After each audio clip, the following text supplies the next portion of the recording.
Last time these teams played, the Bucs had won 5 of 6 coming in. Doug Martin's 2 touchdowns. Bucs led by 3. Michael Turner's touchdown put Atlanta up.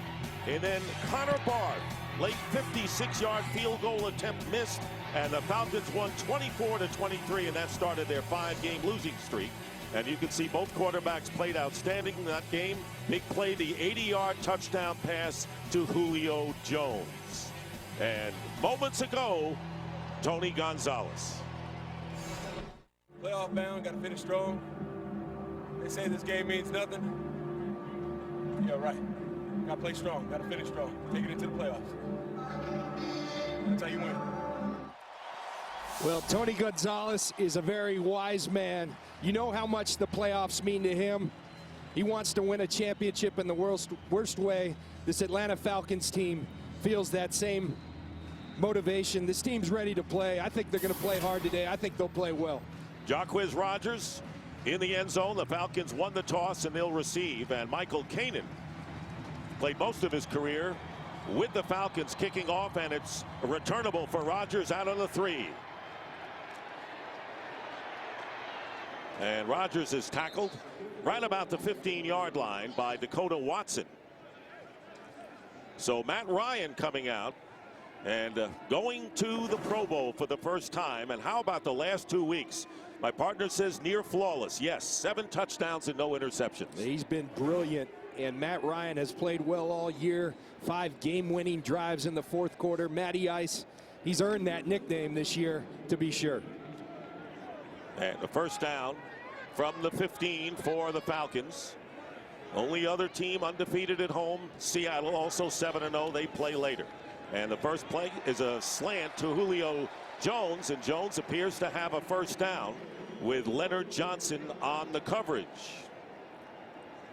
The Atlanta offense, and the big improvement there, John, has to be the 3 prolific receivers. What years they've had. Well, Mike Smith refers to these guys as the big 3.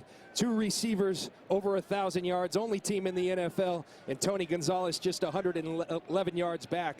Matt Ryan says about that crew, we feel like we have 3 legitimate number 1s. And this is a tough one right now. Lavonte David, the rookie who has been one of the great stars, slow getting up. David has led the team in tackles. Johnson hit him first. See Lavonte David finishing him off, and that ball looks like it hits him right in the gut. Looks like he's okay. Goes to the sideline on his own power, and it is a first down. So Lavonte David, 2nd-round draft pick from Nebraska, and Najee Good, another rookie from West Virginia, has replaced him. So a first down at the 25. Rodgers is the tailback.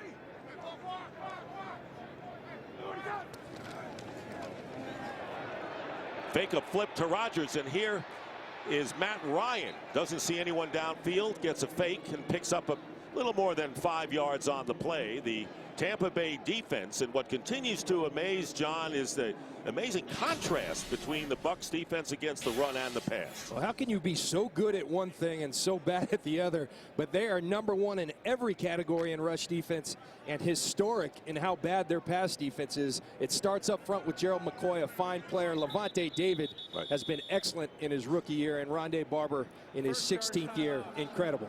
And the Bucs call a timeout, and by the way, they've had problems in the secondary, and Eric Wright, coming back from suspension after 4 games, was not activated for this game. So Wright is not in there. No score. Early timeout.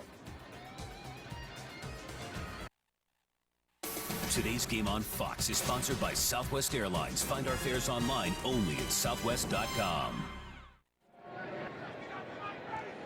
And Lavonte David out for 1 play, back in there. 2nd down and 5 after the Bucs timeout, and the handoff is to Michael Turner, and Turner loses a couple of yards on the play, and David is there to make the tackle, so it'll bring up 3rd down. That's an element of the offense for the Atlanta Falcons that you might criticize. 28th in the league coming in. Michael Turner, in an effort to have him fresh for the playoffs, less carries than he's had as an Atlanta Falcon. He's averaged over 300. He's at 216 this year. They've done it on purpose. and they hope it pays dividends in the postseason. They have Rodgers in there now on 3rd and 7. And this is a good 3rd down conversion team. 3rd and 7. Kind of a new look offense for the Falcons. Here's the pressure put on Matt Ryan. Gets hit as he throws, but completes it to Tony Gonzalez. And a 1st down to the 43. So Ryan hung in there impressively and has a 15-yard gain to Gonzalez. 1st down. Well, when you think of Matt Ryan, you think of command of the offense. Watch Jacquizz Rodgers on the blitz pickup. He's got mouthpieces flying. And then Matt Ryan finds Tony Gonzalez. 3 weapons that are so potent in 3rd down. He can go to Roddy White, he can go to Julio Jones, or he can go to the surefire Hall of Famer, Tony Gonzalez. Excellent 3rd down team are the Atlanta Falcons. Now Michael Turner back in. So right now alternating running backs is Mike Smith for the Falcons. 1st down, and here is Ryan, and Ryan going on top for Roddy White, and thrown a bit behind him and covered downfield by Rondé Barber. Barber switching from corner to safety this year was on White all the way as Ryan tried to go deep. And that's an element of the Atlanta offense that Dirk Cutter, the new offensive coordinator, has brought. They're more aggressive. They take more shots. They go after people, and they have the guys to do it with Julio Jones and Roddy White. There is Dirk Cutter. 5th in scoring offense. Nearly 27 points a game for the Falcons. Turner is the back on 2nd and 10. Turner going left. And Turner picking up about 4. Lazarius Livingston making the tackle on Michael Turner, who's had 100 fewer carries this year, and certainly you've got to say rested coming in. And here we talk about the Atlanta Falcons on 3rd down, 2nd in the league.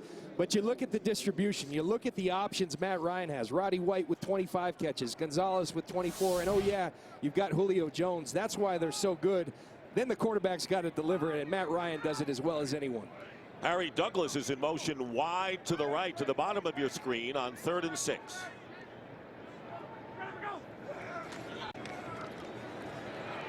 Ryan's pass caught short of the 1st down. Roddy White is hit, and it was E.J. Biggers. Buccaneers, of course, have had problems in the secondary. Aqib Talib now with New England, and Eric Wright were the starters originally. And that's what good pass defenses do, is they let the guys catch it in front of them, but then they play the sticks, and you sit there at the sticks as E.J. Biggers does, and you make a good, sure tackle on Roddy White. Roddy White, a tough receiver, gets right back up. So Matt Bodger in to kick, and Roscoe Parrish is back deep for Tampa Bay. Laquan Lewis had been the return man, but he has been released. So it's Parrish doing both, and a fair catch called for by Parrish, the former Buffalo Bill, at the 10-yard line. So the Falcons get a 1st down, and that's all Tampa Bay goes on offense. Today's game is sponsored by Bud Light, the official beer of NFL fans. Here we go.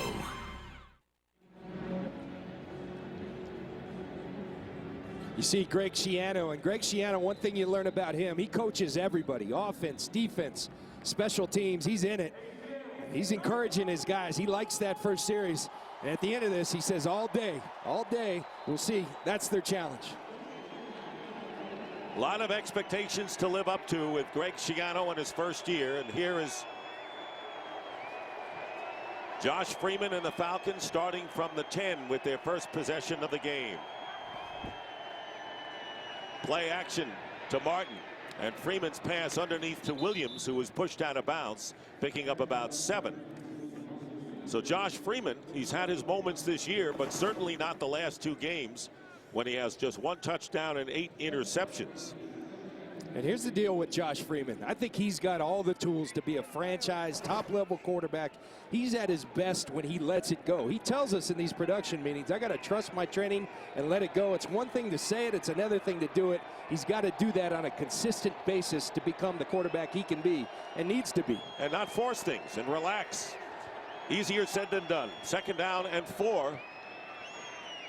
And here is Freeman on the rollout, and the pass caught at the 32 for a first down. Mike Williams with the catch for 16, and our first game break of the day. Here is Kurt Menefee. Interesting start to the Giants and Eagles. Philadelphia recovered an onside kick to begin the game, but then Michael Vick threw an interception on the first possession.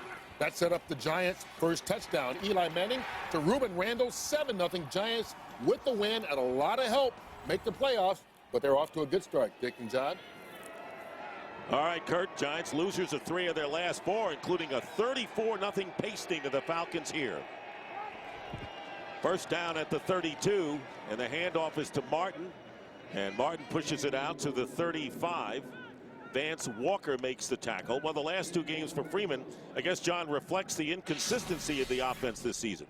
Well, and here's the deal. When you turn the ball over in this league, you don't win. They were really good weeks 1 through 14 with only 12. The last 2 weeks, worst in the league, 10 turnovers. You can't win football games in the NFL when you're turning the ball over. We just saw Philly do it. It leads to points. It's not good. Second down and 6. With 5 receivers, and there's a wide receiver screen to the running back, Martin. And he'll get a first down to the 44. Weatherspoon making the tackle, and let's take a look at the Atlanta defense, John. It can be deceiving if you just look at where they're ranked in most of the categories. And it's kind of symbolic of their whole team. They're not at the top and everything, but they're really good. And you see 23rd overall, that doesn't look good. Points is what matters. They're 4th in the NFL. And why? Because they take the ball away. Up top of the league in turnovers as well. This team is well coached by Mike Smith. Mike Nolan, the defensive coordinator, has done a tremendous job with this unit. On first down, here is Martin breaking a hole off left tackle. Martin with a first down, gets into Atlanta territory inside the 40-yard line. And a gain of 19 for Doug Martin, who's cooled off a bit after a brilliant rookie season thus far. You're going to watch Jamon Meredith, the left guard, pull around, and the blocked by Stalker, the tight end. Big hole, and you give Doug Martin space like this. This kid is a special football player, has played at a high level throughout his entire rookie season. First down now for the Bucs on the Falcons 38.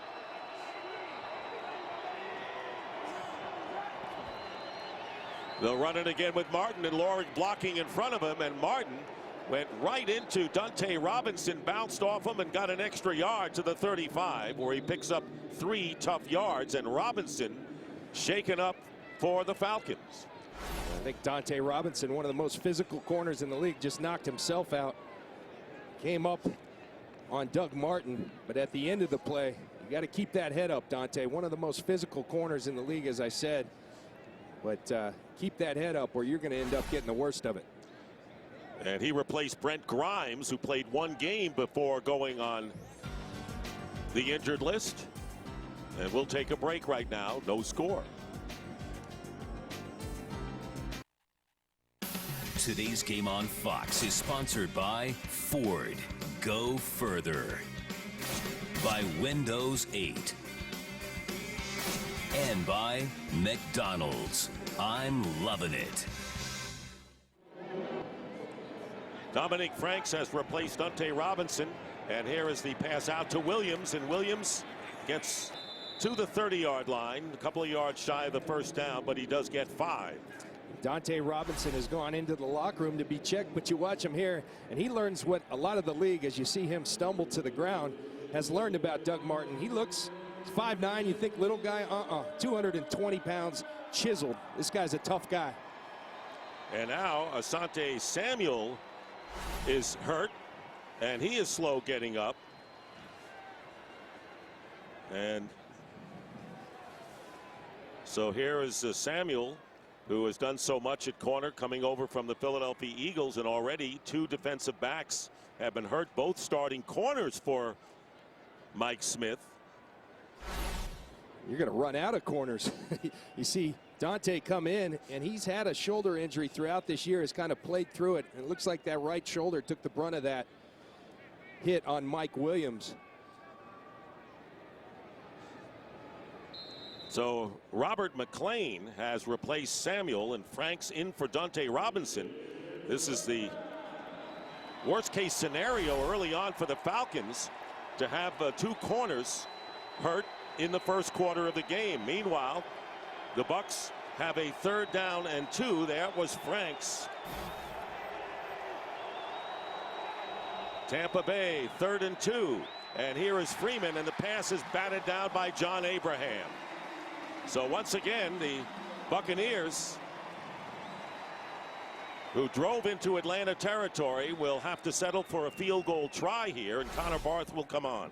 And this has been a problem of late for Josh Freeman, who stands 6'6". He's been getting a lot of balls batted down. John Abraham going to come off the corner.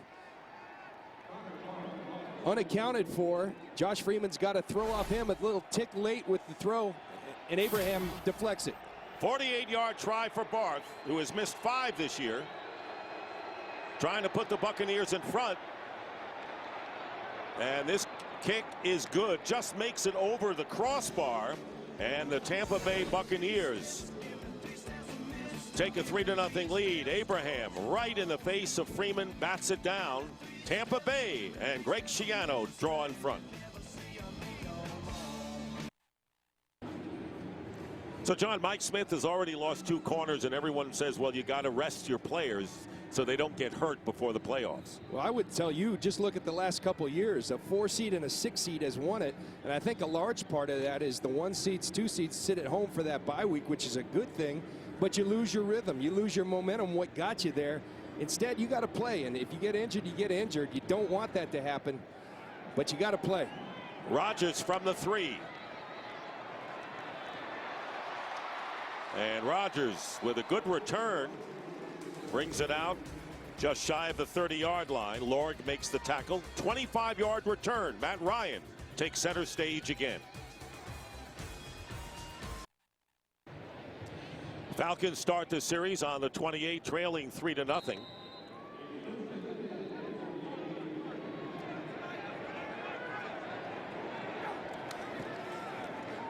Play action. Ryan drills it, and it's caught by Roddy White. And a first down to the 42, and a pickup of 14.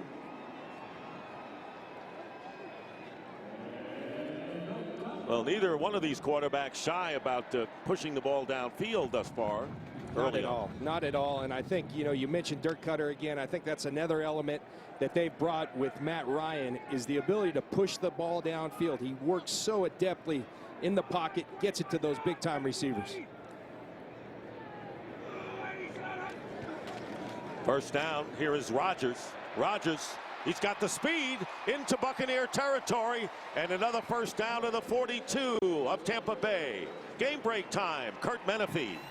Well, the Falcons have wrapped up the #1 seed in the NFC. Houston, with a win, can do the same in the AFC, but the Colts are thinking otherwise. Kobe Fleener with a touchdown in Chuck Pagano's first game back from Andrew Luck. 7-0 Indy with the lead. Dick and John. Boy, what a great story that is. Yeah, what a sight to see him on the field. Congratulations to Chuck Pagano. What a story in Indianapolis. Jason Snelling, who's just come into the game, nearly broke 2 tackles, picks up about 8 yards as he gets to the 35, where Mark Barron, the rookie strong safety, makes the tackle, a gain of 7. So the 16-yard pass setting up this run, and now the Falcons threatening. And what a year for Mark Barron. He's going to be a keeper, #1 pick out of Alabama. Well, his potential's limitless. He's been quiet the last couple of weeks, last 5 or so weeks, but this guy is a big-time football player. Second down. Flip it to Snelling. Snelling will have the first down. And finally tackled at the 26. Good block by Todd McClure, the center. And a 9-yard gain. Falcons are moving. We talk about the big 3, but the Atlanta Falcons throw a lot more at you than just those guys. And Jason Snelling's one of those guys. He has a role on this team. He's not on the field much, but when he comes in, good things happen. A valuable player, can play halfback, can play fullback.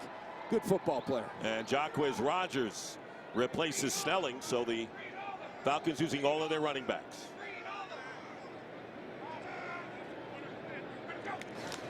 First down, and here's Roddy White. And Roddy White getting close to the first down. Chased by Leonard Johnson, the cornerback. Very close, maybe just a bit short. You know, the Atlanta Falcons make the big trade for Julio Jones last year, make a bold move, and you think Roddy White is going to kind of be phased out of that #1 role, but nuh-uh. He's had, in my mind, his best year ever. Came into today with 87 receptions, 15-yard average. He's playing and playing well. They did get the first down, so it's a first down on the 16. And Michael Turner comes into the game. Play fake and getting hit, lofting it, incomplete. And Lavonte David, who was shaken up early, has come on and made his presence felt as he hit Ryan, who had to just get rid of it and threw up a wobbler. Well, you watch the suddenness of Lavonte David. The great linebackers, the great defensive players have an ability to close and close in a hurry, and that's exactly what Lavonte David does all over the field. He's been an outstanding find for the Tampa Bay Buccaneers and will be a special player moving forward. You look at those young players that the Buccaneers have to build on defensively. That's been an area that has been the weak point. 2nd and 10 from the 16.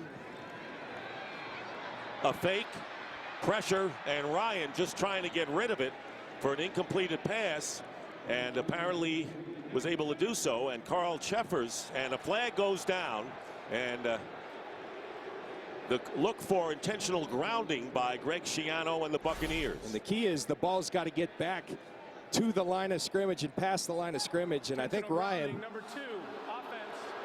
Although he was out of the pocket, the ball did not get back to the line of scrimmage. 10-yard penalty, loss of downs, 3rd down. Good call by the officials. Ball didn't get back to the line of scrimmage. Is the right call. So that is a loss of down. What great success, especially here at the Georgia Dome, as Mike Smith and Matt Ryan enjoyed. 33-6 is Smith's record in this building, and 33-4 for Ryan. And the officials still in conference. And Dick, that's a sight, that yellow flag, that you won't expect to see a whole lot of with Matt Ryan and the Atlanta Falcons. As you see Matt Ryan being hit, is the penalties, because they have the fewest penalties in the National Football League. Receiver number 83 was in the area. 3rd down. Well, Harry Douglas was in the area, and that is stretching it a bit. But he was in the area. He was in the state of Georgia. You see Harry Douglas out in the flat right about here. And if there is a receiver in the area, like on a screen pass, the quarterback doesn't have to get the ball back. They conference. They get it right in their mind, and we'll see. Technically, that's the rule. 3rd down and 10. Jacquizz Rodgers now to the right of Matt Ryan. Alternating running backs on every down are the Falcons. Here is Ryan stepping up. He's going to run for it, and he'll be tackled by Rondé Barber at the 10. He'll be shy of the 1st down, and Matt Bryant will come in to try a field goal and tie the game. The ageless one. The ageless one, Rondé Barber, always making plays. You put him at safety, you put him at corner. He's played the nickel back this year, playing a lot of dime as the 6th defensive back. But the one thing he's always done is make plays. He's continued doing his 16th year. Outstanding, outstanding football player. Matt Bryant will try the 28-yard field goal. And the Falcons looking to tie the game with under 2.5 to play in the opening quarter. And Matt Bryant does that. 3-3 the score. He's still playing, and you're up here now, huh? You guys made a great team. Well, one of the great successes of the Atlanta Falcons, the fact that they really watch themselves when it comes to committing penalties. And you look at it, each and every year inside the top 10, 3 of the years #1. And Mike Smith will tell you it's because it's a legitimate emphasis point.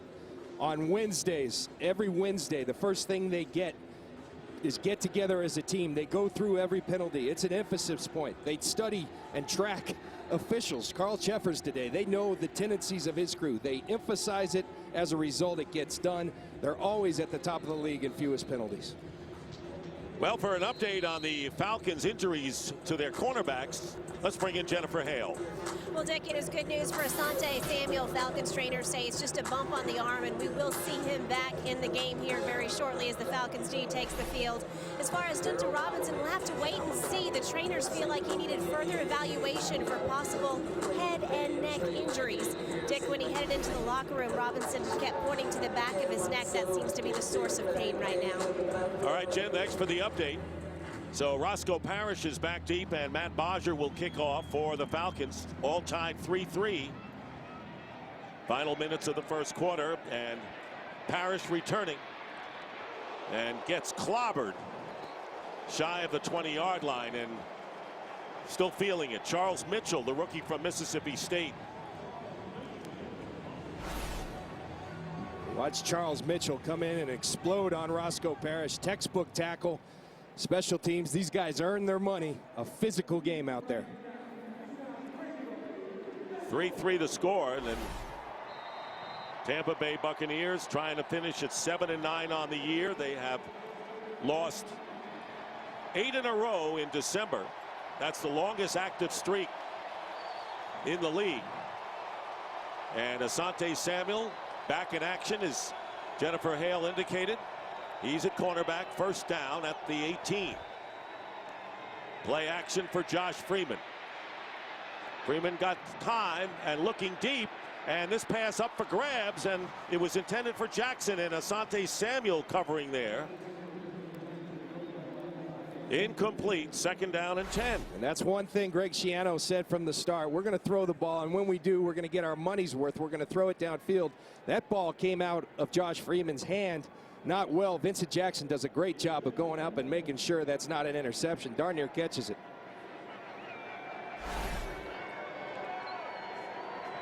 So Samuel back in, and Dominique Franks is the other corner right now for the Falcons. Second down and 10 from the 18, and the pitch to Doug Martin.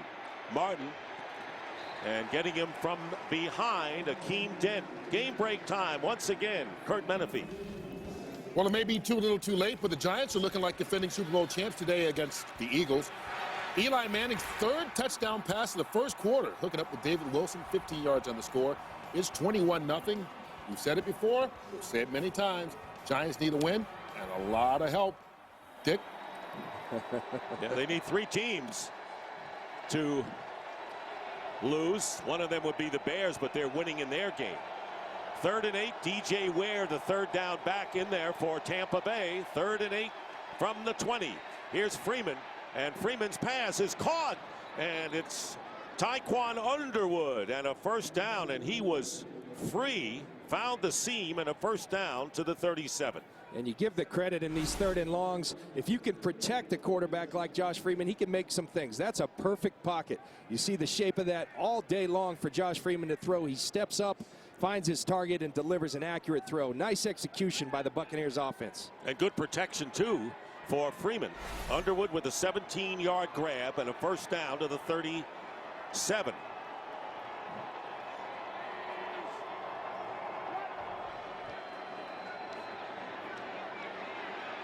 Freeman still looking.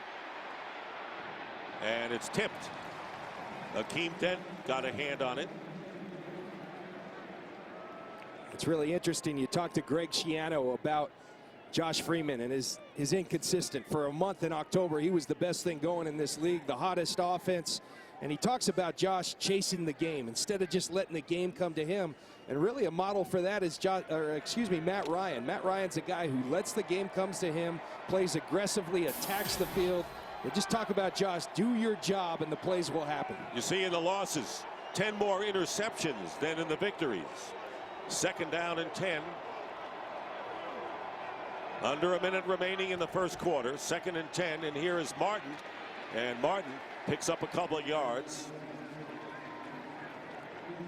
You know, Dick, Greg Schiano comes in, and one thing that they identified right away, we got to decide, is Josh Freeman our franchise quarterback? He's shown glimpses that he is, but then you look at the last 2 weeks and other points of the season where it just hasn't been consistent, and that's what the great ones do, is they do it consistently. Josh Freeman's got to answer that question. I think he's the guy moving forward, but he's got to do it and do it on a regular basis for this team to get where they need to get. Of course, they'll have the same improved offense with receivers and backs. Martin next year. 3rd down and 9. Could be the final play of the first quarter. And Freeman's pass is caught by DJ Ware or Luke Stocker. And Stocker makes the grab, and that will be the last play of the first quarter. Gain of 7. It's the end of the first quarter. We're all tied 3-3. Fox NFL Sunday will continue after these messages.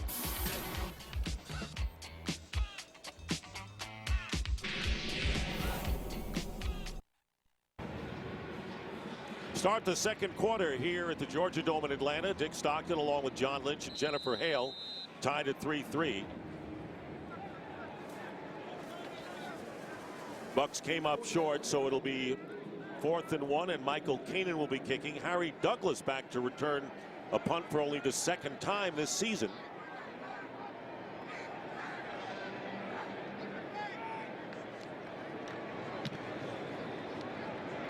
Good hang time and the fair catch by Douglas inside the 10. Well, Friday, one of the best bowl games of the year is on Fox as Heisman Trophy winner and one of the most talked about players in the country, Johnny Manziel, leads 9th-ranked Texas A&M against the 11th-ranked Oklahoma Sooners. The AT&T Cotton Bowl Classic is Friday at 7:30 p.m. Eastern, only on Fox. Dick, we see that last series that just culminated in a punt for the Buccaneers and Josh Freeman, and you say, darn it, we didn't get a first down. But Greg Schiano talked about a boring approach is okay. Punting is okay. That's what Josh Freeman's got to get through his mind. You see the great ones, and they do that. You trust the system, and it works out. First down, and the handoff is to Michael Turner. And Turner is tackled by Levante David. By the way, is the report Jennifer had, Asante Samuel, as we know, came back into the game, but Dante Robinson is out for the rest of the game with a head injury. 1 yard gain,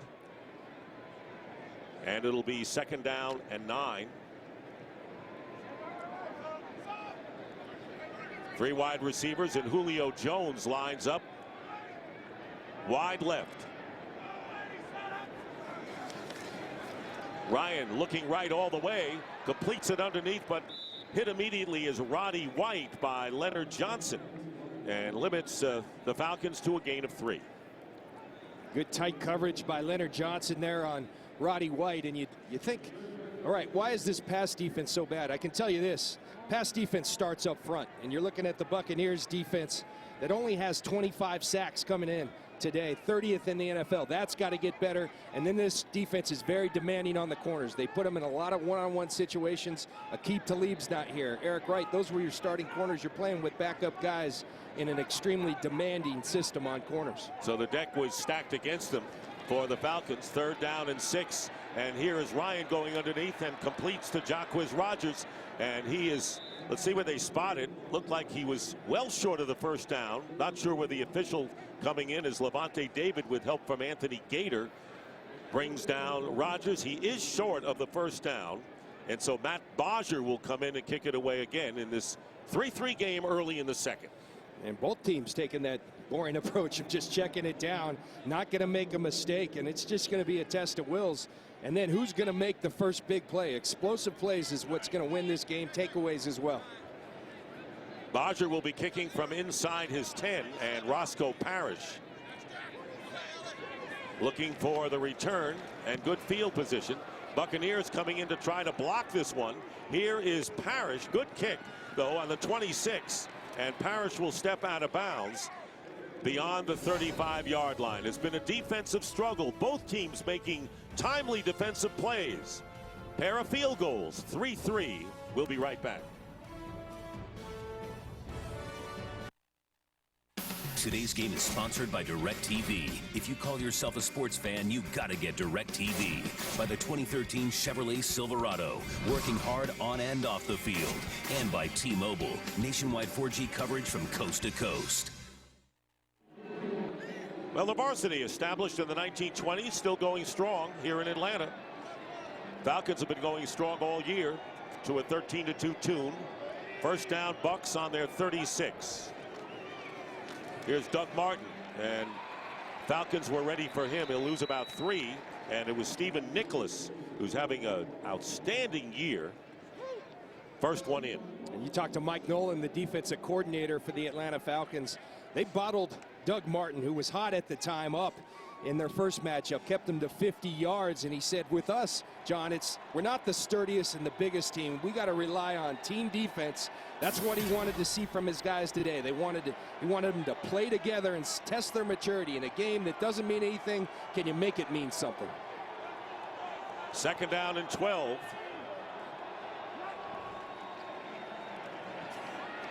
Freeman stepping up, and the pass caught by Stocker. And Stocker with a leap after he gets the first down right at midfield.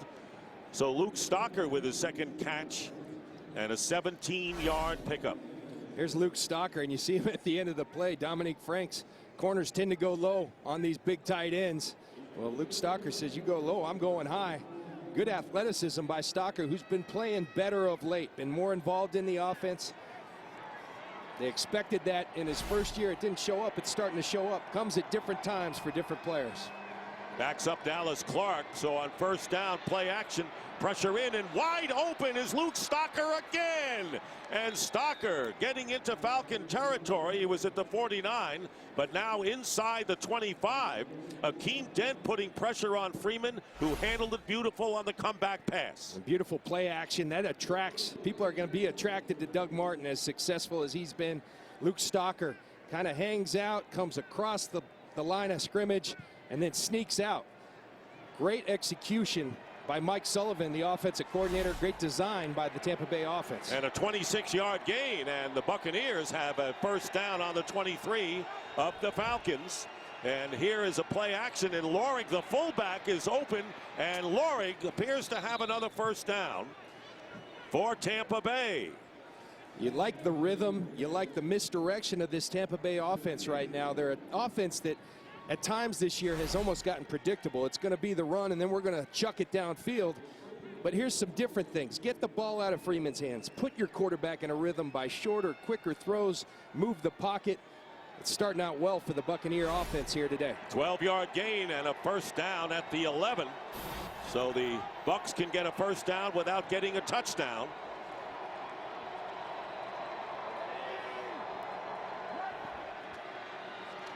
Here's Martin, and Martin picks up 1 yard. Buccaneers coming in, by the way, you talk about their inconsistent offense, needing only 22 points to become the all-time franchise record for scoring. They have 3, so only 19 left. So with this newfangled offense and taking shots downfield, they have put up the points. They have. They've had streaks where they've been as good as anyone, but streaks where they haven't been very good. But one area Atlanta is really good is in the red zone as a defense. People move the ball, kind of that bend but don't break. No panic in their defense. They try to keep them out of the end zone. Second down and 9, and Martin trying to crash inside and gets to about the 8. Vance Walker, number 99, got a piece of him and a 2-yard gain. And that'll bring up third down for the Buccaneers.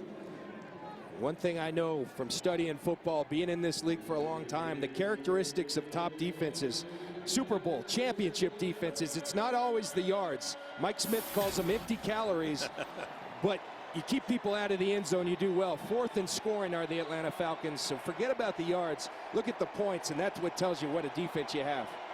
Tell people about empty calories. Third down and 7.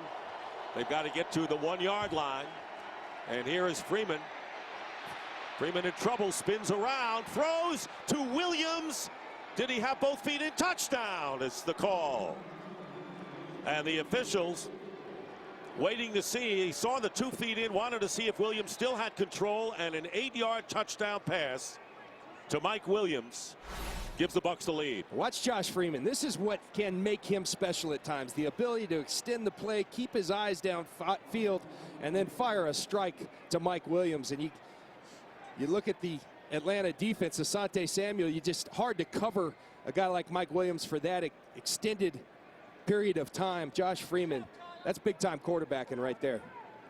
Having a career year is Mike Williams, coming off a 7-catch, 132-yard game last week against the Rams, and a touchdown there. Connor Barth looking to add the extra point. With 8:43 to go in the half, and it's 10-3. We were talking to Mike Williams, and the first thing he said was Vincent Jackson, didn't he? Vincent Jackson has made Mike Williams and this entire team a better football team.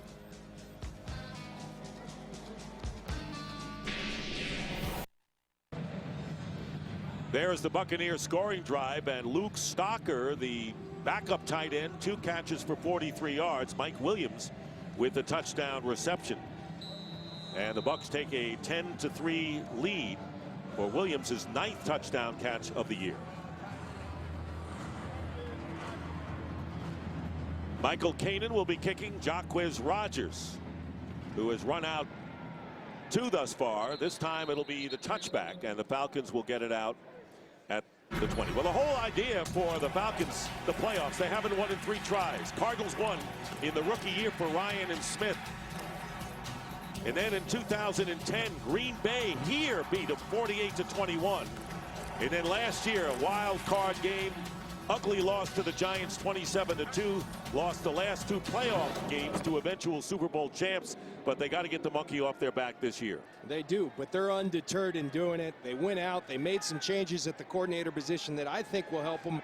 I believe this is a different Atlanta Falcons football team that's set up for success in the postseason. From the 20, great catch made by Roddy White. He'll be a yard shy of the first down, but he had to battle a defender there. Had to battle Rondé Barber. Tremendous matchup. You see Barber reading Matt Ryan's eyes, as he's done so well throughout his career.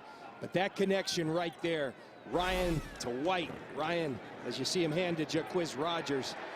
Rodgers tackled from behind by Mason Foster, and a flag is down back at the 35-yard line.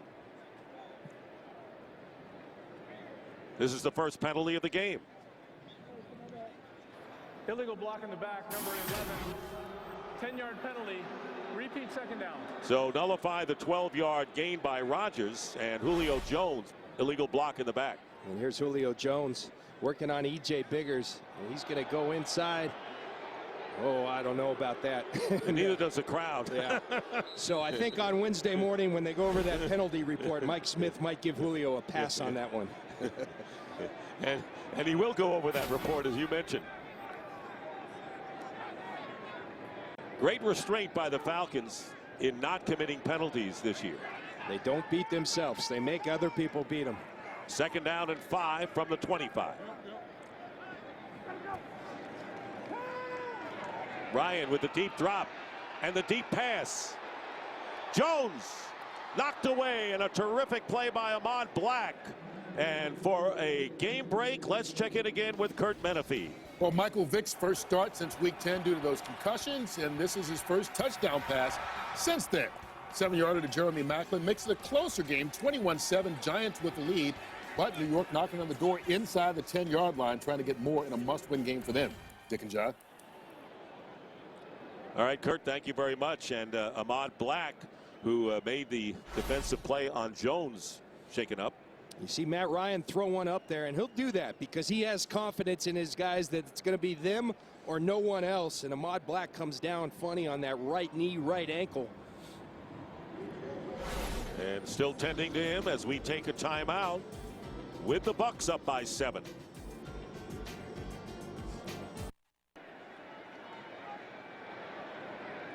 Third down and 5.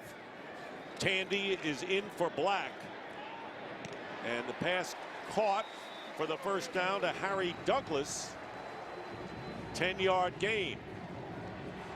Well, you know, a lot of people not all on board with the Falcons, which is amazing at 13-2. Why do you think that they're a different team, a better team, and could get where they want to go? I think it starts with the quarterback, Matt Ryan. I think he's a better player than he's been throughout his career. He's stronger physically. He talked about that throughout the offseason. You see him in the no huddle. He thinks that's helped his performance. He thinks it's helped him play well late in the season and into the postseason. We'll watch this play and we'll get back to it. Really in command. Here's Rodgers, and Rodgers picks up 4. I think also a real important move this offseason. They went out and got Dirk Cutter as an offensive coordinator, Mike Nolan as a defensive coordinator. The other guys, Mike Mularkey, head coach in Jacksonville. They brought a swagger to this team, a more aggressive approach.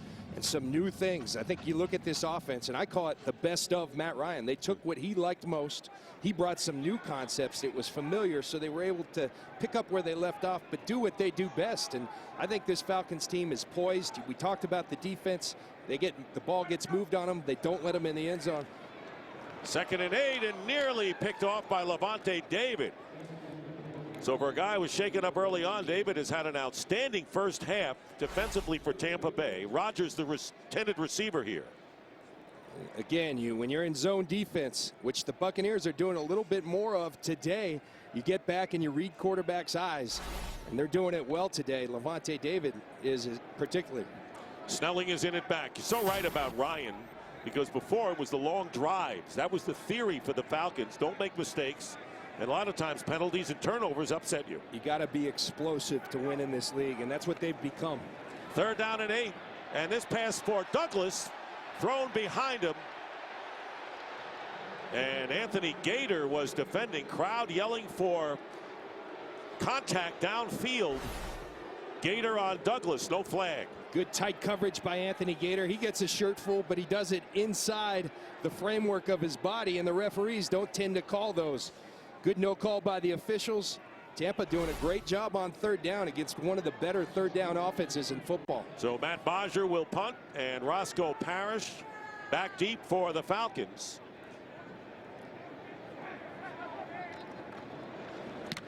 Kick is blocked on the low snap. And will go out of bounds. A block kick. Bodger has it blocked by Dakota Watson, I believe, got in there and got a piece of it. The Buccaneers tried earlier to block a Bodger kick, didn't, and Watson gets one here. Well, watch Dakota Watson. He doesn't block it. He's going to push one of Ryan's men, Michael Palmer, the tight end, right back into the punt. Great job by Watson, just bull rushing Michael Palmer right back into the punt. And effectively, they blocked their own punt to the Atlanta Falcons. And this is the 2nd time Bodger has had a kick blocked this year. And now the Buccaneers will have a 1st down on the Atlanta 26. Bucs trying to end this 5-game losing streak, go into next year on a happier note. 1st down for Freeman, and an end around to Tyquan Underwood, and equal to the task is Croy Bierman. So the defensive lineman with good lateral pursuit there, and a gain of only 1 on the end around. Well, as a defensive player, you got to adjust in this league. We talked about the misdirection. They're showing them one thing, coming back. That's called setting the edge. That's doing your responsibility, doing your job. Croy Bierman, outstanding, and he's been a very valuable player in a lot of different roles. Mike Nolan has used him brilliantly. Big year for Bierman. Used to come off the bench and get sacks. Now he starts. 2nd down and 9.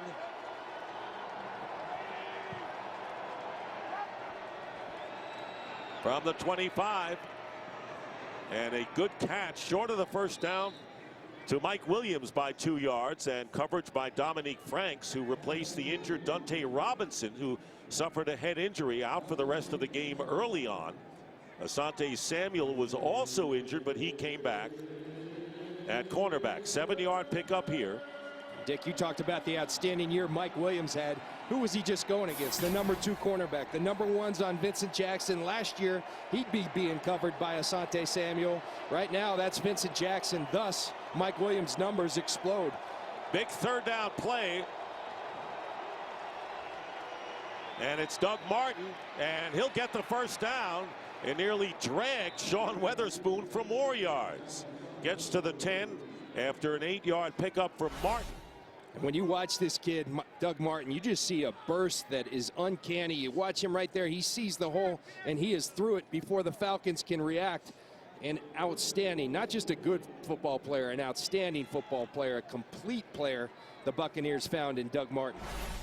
He was shackled the last time they played, only has 66 yards in the last 2 games, trying to finish strong. But really an amazing year for the rookie from Boise State. 1st and goal from the 10, and there is Freeman, and the pass is batted by John Abraham. So for the 2nd time in this first half, John Abraham has got a hand on Freeman's pass. And John Abraham, everybody keeps thinking he's too old or something. All I know is every time I do a Falcons game, this guy shows up with sacks, pass deflections. He's always there, consistent player. He's got to play. This is not a Falcons defense with stars, with big-time players. They don't have the Watts, the Von Millers. But guys like John Abraham, they're going to have to play big in the playoffs for this team to succeed. And he does have 10 sacks. Not shabby at all. 2nd down and goal. Winding to 4 minutes to go in the first half.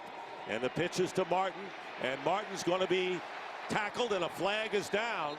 Jonathan Babineau got good penetration. It'll be a loss on the play, but a flag. Holding, number 41, offense. 10-yard penalty is declined. 3rd down. So they decline the holding penalty on Eric Lorig. We're going to watch Lorig. He's cracking on. Oh, yeah, that's a tackle by my Stanford guy. Eric Lorig, who's had a really nice year at the fullback position for the Tampa Bay Buccaneers. Sorry you had to say something, you know, not very positive about your guy, but that happens. 3rd and goal. See what Greg Schiano's offense can do here with under 4 minutes to go. 3rd down and goal. The ball now at the 14.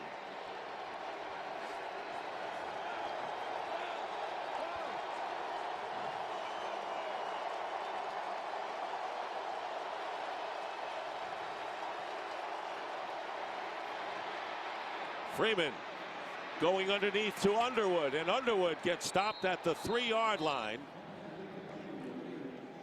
Whatever the Buccaneers do, this is a good defensive stop by the Falcons to this point. Abraham got in there, then there was the penalty, but the loss on the play. And now they stop him from getting in there, and this time Sean Weatherspoon makes the play, and a field goal try upcoming. A good defensive stop, and I'm sure Greg Schiano is happy for Josh Freeman as well. Not forcing the football. Take what they give you, and you put points on the board, hopefully, for the Buccaneers in a field goal attempt by Barth. 22-yard attempt for Connor Barth. And the kick is good, and the Buccaneers add to their lead.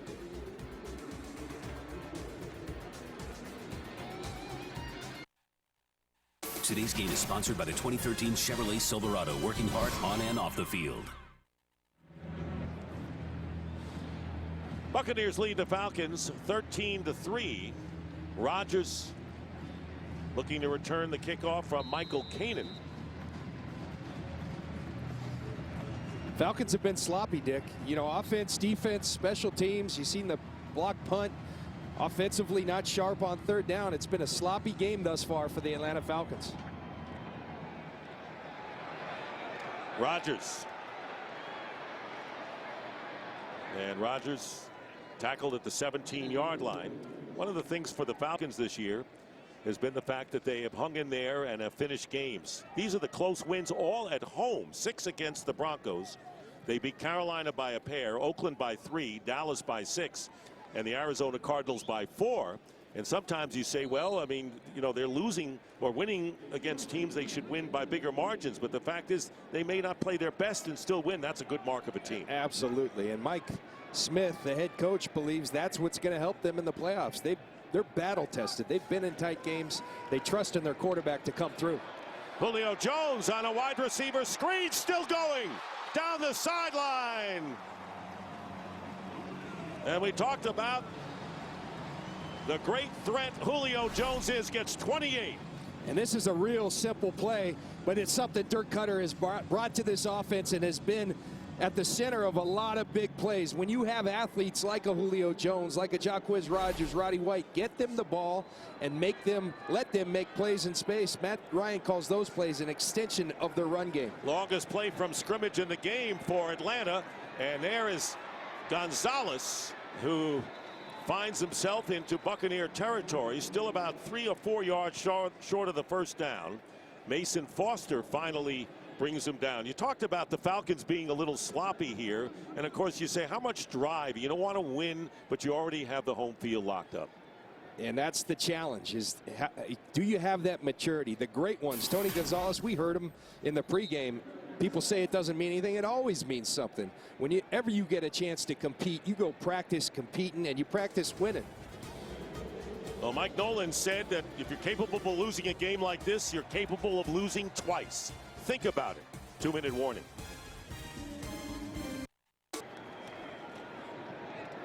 Two minutes to go in the half, and the quick pass to Harry Douglas.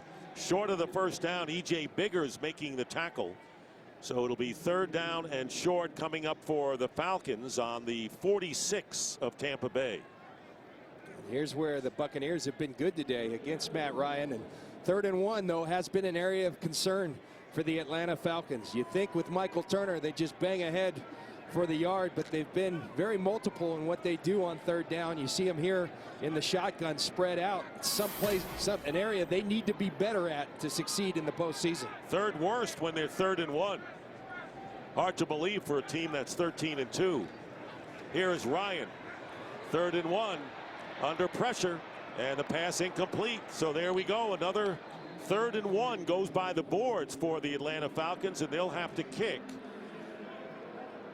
And that's an area, Dick, I believe is a component of a successful team. When you need a yard, we can get a yard. You think of Tom Brady up there in New England. When they need a yard, they'll spread you out, but they'll go straight downhill. You got big Michael Turner. I think that's an area. Pound ahead, get that yard. You have to be able. I got bit in Denver. We lost an AFC championship because we couldn't convert 3rd and shorts. And you have Michael Turner. That's a great point. Bull his way through. Bajer kicking.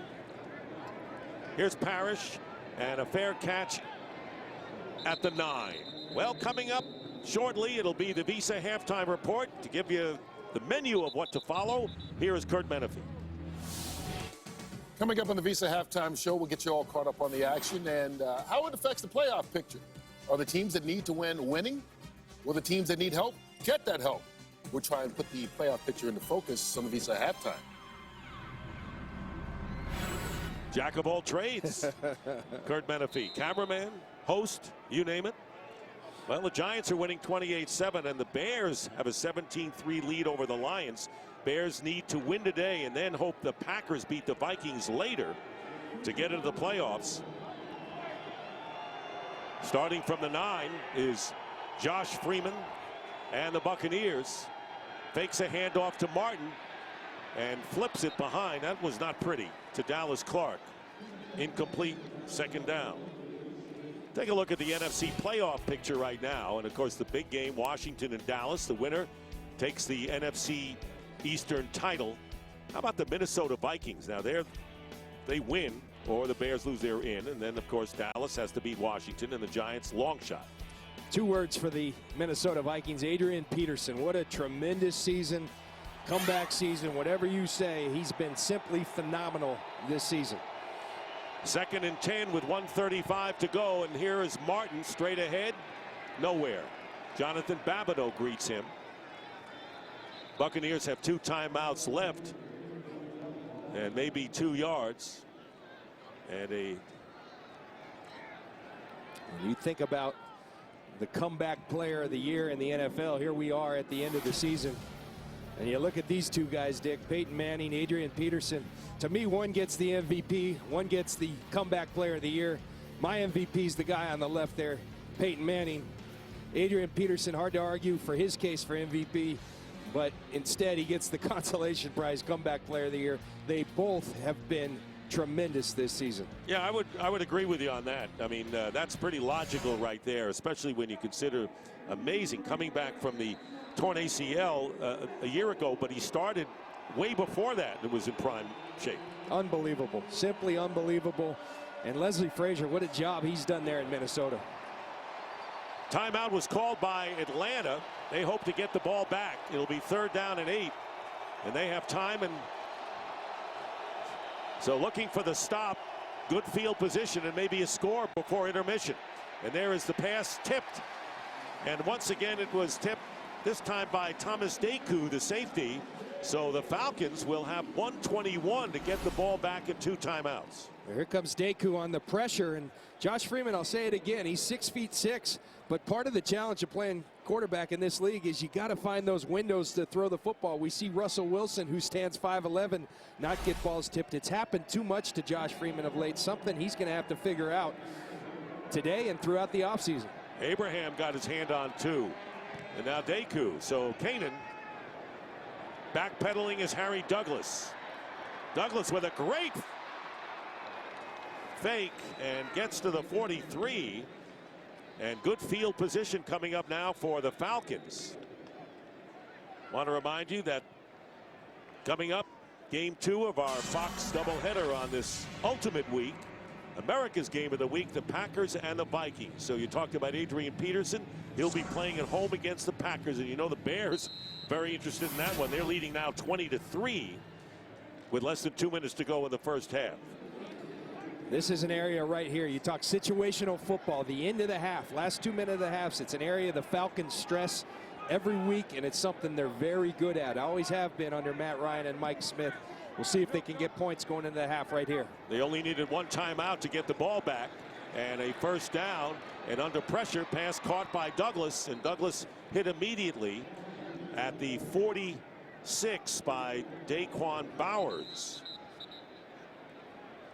And now we have another injury, and it's Bennett, Michael Bennett, hurt for Tampa Bay. This pass rush has affected Matt Ryan today. They've been closing the pocket, haven't finished him, but they've been all around him and forcing him to move within the pocket. They've been disruptive today.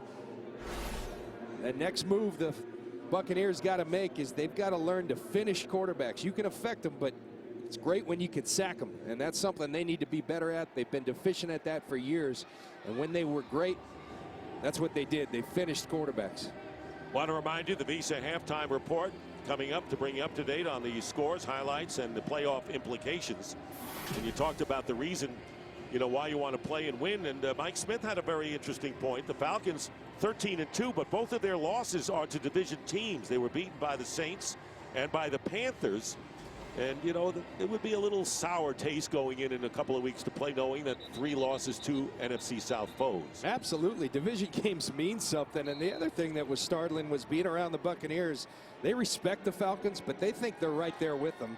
And really, that's who they want to be, but they don't think the gap is that far, and they're playing like it today. Tampa Bay gets charged with a timeout by rule, an injury in the last 2 minutes. And you're charged with a timeout. 2nd down and 8, and Ryan goes down. Smartly, Ryan was not going to stand up in the face of the rush, and Daniel Teonesheim gets the sack. Teonesheim's going to be right there on the right side, runs a little stun as the Buccaneers do so often, and he's going to be credited with it. But the whole group rushing the passer very well today. Loss of 11 yards, and Ryan wasn't going to stand up there. I'll take the loss. And a timeout called by Tampa Bay. It is their 3rd and final timeout.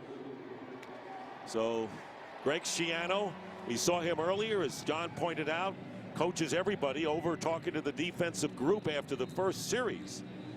And the Atlanta Falcons look not as sharp as they've looked in their final dress rehearsal before the playoffs. And I'm sure they'll hear about it at halftime from Mike Smith. He's a calm guy, very calculated. But I'm sure he's not thrilled with the way his team's being played. He's not thrilled with the way they're protecting his quarterback.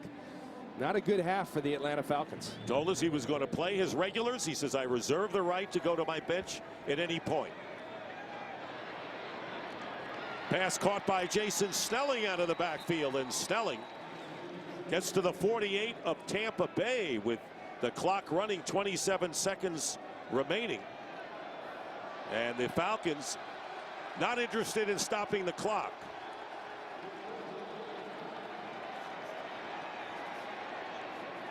"16-yard play to Snelling, and they're going to let the clock run out, obviously. And now Mike Smith calls the timeout with 5 seconds remaining. And that's a little surprising, really. I mean, this is a team that prides themselves on these type of situations. You've got that timeout.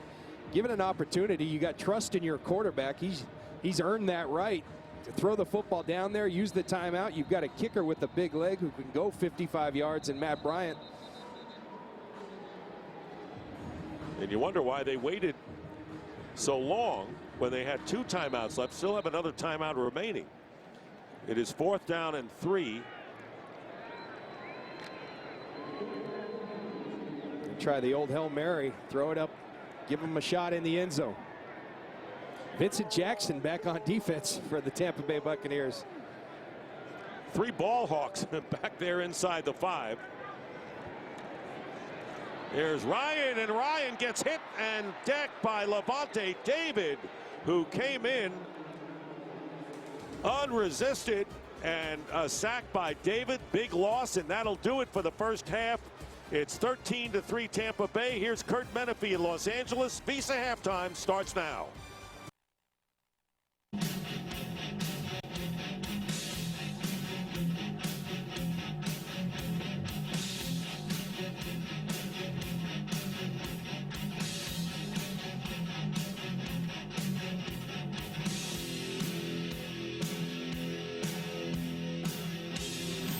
And we're back here at the Georgia Dome, where the Buccaneers lead the Falcons 13-3. Follow your favorite team all season long. Go to iTunes.com/NFL. And I know the game really doesn't affect the Falcons as far as the playoffs. The #1 seed, home field throughout. But I don't think this is the way they want to go into the playoffs, the way they played in the first half. Not at all. We talked about wanting to be firing on all cylinders, and they have the last couple weeks. Today, not so. It's hard to play. It's a mental challenge to play these type of games. Convince yourself that it really does mean something. And it looks like it means more to the Tampa Bay Buccaneers right now, and it's showing on the field. Tampa Bay will get the ball first. And Dick, I think for the Falcons, look, you want to win the football game, but more importantly, you want to play well. And you want to keep that rhythm, that momentum going. And I think more important than coming out with a win today is feeling good about yourself. And they can do that by playing well in the second half. And you talked about the special teams breakdowns, which is the last thing you need going into postseason. So Bodger kicking off to Parrish, and will sail out to the end zone. Let's check in now with Jen Hale. Well, Dick, two things Mike Smith addressed with this Falcons team at halftime. Better protection for Matt Ryan and shoring up third down. He says the Falcons keep coming up just a touch short. He wants to see a little bit more effort. I asked him, is there a point you rest your starters given your postseason aspirations? He told me, well, it's possible that could happen. Greg Schiano says the key to their success has been holding on to the ball consistently this game, which they haven't necessarily done all season. And, of course, he agrees they're getting good pressure on Matt Ryan, Dick. And you're absolutely right. You look at what the Falcons aren't doing, but you have to credit what the Buccaneers are doing here in this game. Starting from the 20. Josh Freeman on a play action. And Freeman with a lot of time and going deep and completing to Williams. And going big play to Williams, whose longest play was 16. This one for 23 yards.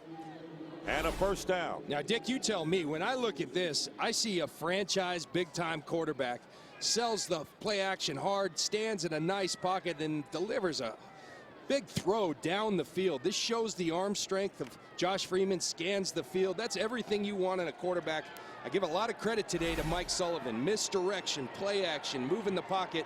He's put Josh Freeman in a rhythm, and it looks really good right now. 6 catches for Williams. Here is Doug Martin on the handoff. And Martin gets to the 45-yard line.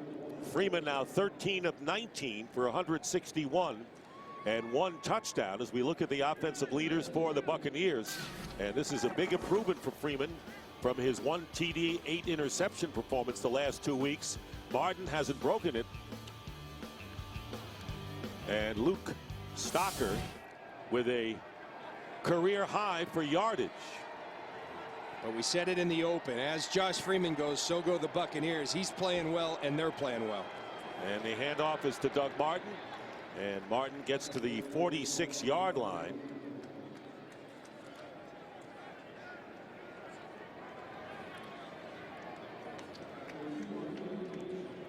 It'll be 3rd down and 6. How about this for Tampa Bay as well, John? When you talk about the way their offense is, they have not committed a penalty and they've not turned it over. They're playing like the Atlanta Falcons play consistently, and that's the challenge for the Bucs. To take that next step is to do it on a consistent basis. 3rd down and 6 from the 47. Freeman pumps once and a first down. Martin up the middle, and he gets into Falcon territory to the 47. Nicholas on the tackle. So Freeman looking to finish strong after 2 rocky games. 12-yard pickup. I said earlier about Doug Martin, who's coming out of the backfield. He's a complete football player. Josh Freeman does a great job of finding him He said, look, I got to be able to check the football down to Martin and these guys instead of pushing it all the time. You do that, good things will happen. The Buccaneers are firing on all cylinders. No question about that. On the 41 of Atlanta, leading by 10 here early in the third quarter. Martin up the middle, and the Falcons slam him back. No gain on the play. Weatherspoon and Nicholas, the outside backers, involved in the play. Remember, the Falcons coming in 7-0 at home, looking to finish undefeated at home. Those are Martin's numbers thus far. 60 yards total yardage. 2nd and 9.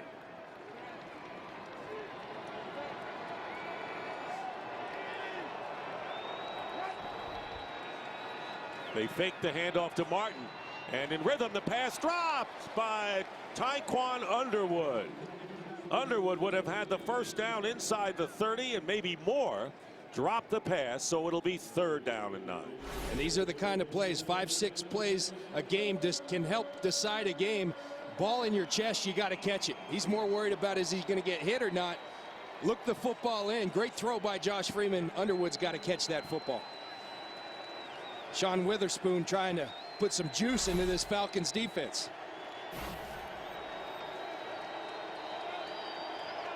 Pretty good 3rd down passing for Freeman thus far today. He needs 9 here, however, from the 40. And Freeman's pass, and it's caught by Vincent Jackson, and a 1st down. Inside the 25, Thomas Deku with pressure on Freeman, who handled it beautifully. 15 yards, first catch of the day for Vincent Jackson. You're going to see the pressure by Deku. That means there's one-on-one matchups downfield, and you'll take Vincent Jackson on Robert McClain all day long and twice on Sunday, and Josh Freeman does. And Jackson, who's going to be a first alternate in the Pro Bowl, now has 20 catches in his last 4 games. 8th play of the drive on the 24 of Atlanta. Shoulder fake by Freeman, and incomplete to Jackson. He got hit hard. Weatherspoon was there, as well as Akeem Dent. Jackson felt that one. And these crossing routes, you depend on your quarterback not to lead you into the danger. A clean hit by Sean Weatherspoon. What I love about this play, Vincent Jackson doesn't hesitate, gets right back up, says bring it again. A legal hit, that's good football. Vincent Jackson pops right back up. 2nd down and 10. And Freeman has gone over 4,000 yards in a season. First Buccaneer quarterback ever to do that. 2nd and 10, pressure on Freeman, and he tries to get it out with pressure from Nicholas, trying to get it out to Dallas Clark. See Stephen Nicholas, he knows that this misdirection's been a big part of this game plan. You got to get to that upfield shoulder and keep Freeman in the pocket. He does a great job of it. Freeman's got to get rid of the football. And it was Stocker who's been their big tight end receiver, not Clark, who he tried to get the ball to. So it'll be 3rd down and 10 from the 24. Crowd yelling for another Falcons stop. They haven't done it yet in the series. Showing all this pressure. Mike Nolan talks about making that quarterback think on 3rd down. Freeman, and it's off the hands of Mike Williams, incomplete. But by getting that 1st down when they were at the 40, they enable Connor Barth to come in and have a shot at a field goal. And that's a ball that you just have to complete. I think when Josh Freeman's maturation, you look at a passer who's at 55% coming into today, and this is a simple throw. You got to put it on the numbers. You got to hit Mike Williams in stride, and then you've got maybe an opportunity at the 1st down. 42-yard try by Barth. Only 1 touchdown in the game, that of course by Tampa Bay, and Connor Barth with a strong leg, and the kick is good. 42 yards for Barth, his 3rd field goal of the game. And with less than 5 minutes elapsed in the 3rd quarter, the Bucs 16, Falcons 3. Today's game is sponsored by Southwest Airlines. Find our fares online only at southwest.com. By the all-new Dodge Dart. Dodge, new rules. By Pepsi. Crack open a Pepsi and live for now. And by Taco Bell. Sometimes you gotta live Moss. Well, the Tampa Bay Buccaneers add to their lead, but the Falcons holding the Bucs to field goals. Though they had to convert a third down to get in that position, and it's now 16-3 as the Bucs get some points on their opening possession of the second half. Michael Kanan kicking to Jacquizz Rodgers. Good kick, and the Falcons will start from the 20. And I tell you what, Dick, the zeros on the paychecks are nice, but Vincent Jackson says, I'm earning it, Josh. Don't put me in that situation again. I'm in the second half, trailing 16-3. Matt Ryan out in the flat to Mike Cox, the fullback. So Mike Smith continues to use his starters. Ryan, Gonzalez, White, Jones, all in there. Those are Ryan's numbers. Rodgers, the leading rusher for a team that has not run the ball well at all. And Roddy White leading the parade with 5 catches. And this is a team that came in smoking hot. We showed you Ryan's numbers the last 2 games. This team has been on fire offensively. The Buccaneers have done a fine job today of stifling this offense. 2nd and 7.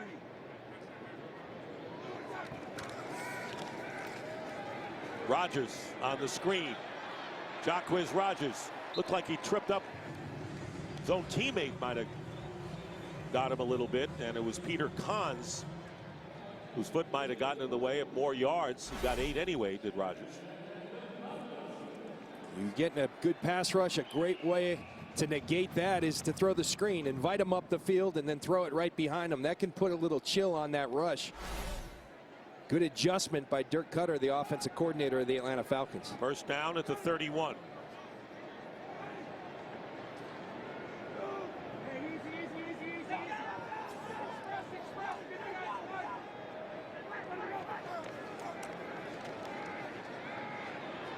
Ryan flips it to Rodgers. And coming over is Roy Miller. Talk about a defender who's had a good year for the Buccaneers is defensive tackle Miller. 5-yard gain out to the 36. He's played very well, and you look at the play selection, a lot of pass, but that goes hand in hand. You're talking about the #1 ranked run defense, the worst in the league against the pass, and the Falcons have tried to pass it. The Buccaneers have done a good job. And Matt Ryan will tell you that's just part of who this offense has become. We've got a lot of guys who can make plays in the passing game, and so we're going to take advantage of it, and we're not going to apologize for it. 2nd and 5, and here is Rodgers, and Rodgers is going to be tackled for a 1-yard gain. You know, their average rush this year has been 3.7 yards, and that's 28th in the league. Today so far they're 4.5, but their passing, as you showed, more than running. And now they're faced with a 3rd down and 4. And here they're 2 of 8 on the day on 3rd down, and that's a strength of this team. They usually operate at about a 50% clip. See Michael Turner on the sidelines, but Matt Ryan faces 3rd down. Snelling is now in it back.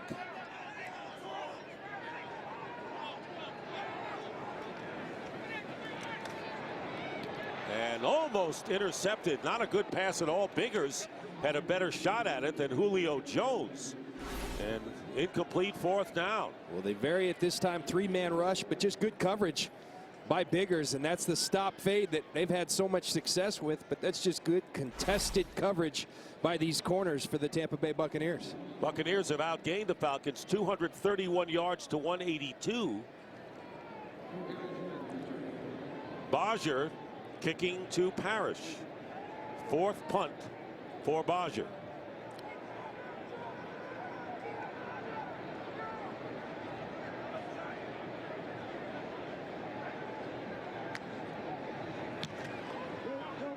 A beauty. Parrish inside the 5. And barely gets to the 15. If he did at all, that was a 59-yard kick. Matt Ryan with 3 points to show for the Atlanta offense today. Well, a reminder to call ** NFL to download NFL Mobile for only $5 all month long. Well, Josh Freeman has set Buccaneer records for season and career touchdown passes, now with 27 on the year, one more than Brad Johnson in 03, one more than Vinny Testaverde for a career with 78. So far a banner day for Freeman. Dallas Clark comes wide to the left in the handoff to Doug Martin. And Martin, with a carry, looked like he went subterranean to get 5 yards. You know what he is? He's slippery. At the point of contact, he is just excellent. The first guy doesn't bring him down, and when he does, he's falling forward. And this kid's just a superb player, and you think next year, all of a sudden, you get Carl Nix, an all-pro guard back. You get Davin Joseph, a guy who missed the entire season back. You couple that with the continuity that they have back with everyone back under the same offense. Some exciting things can happen for the Buccaneers. You're so right. 2nd and 5. That's how Greg Schiano felt when he played him the first time. He said, we're even with the Falcons. Here is Martin again. And Martin stopped short of the first down by a yard by Stephen Nicholas. And it's amazing. You just mentioned Nix and Joseph, you know, like it's all right, by the way, like sidebar, that's huge. How many teams can miss Pro Bowl guards like that? Well, Carl Nix, let me tell you, Davin Joseph, a fine player and really a leader on this team. Carl Nix, in my mind, the best interior lineman in football last year. They paid a lot for him, and he was paying dividends.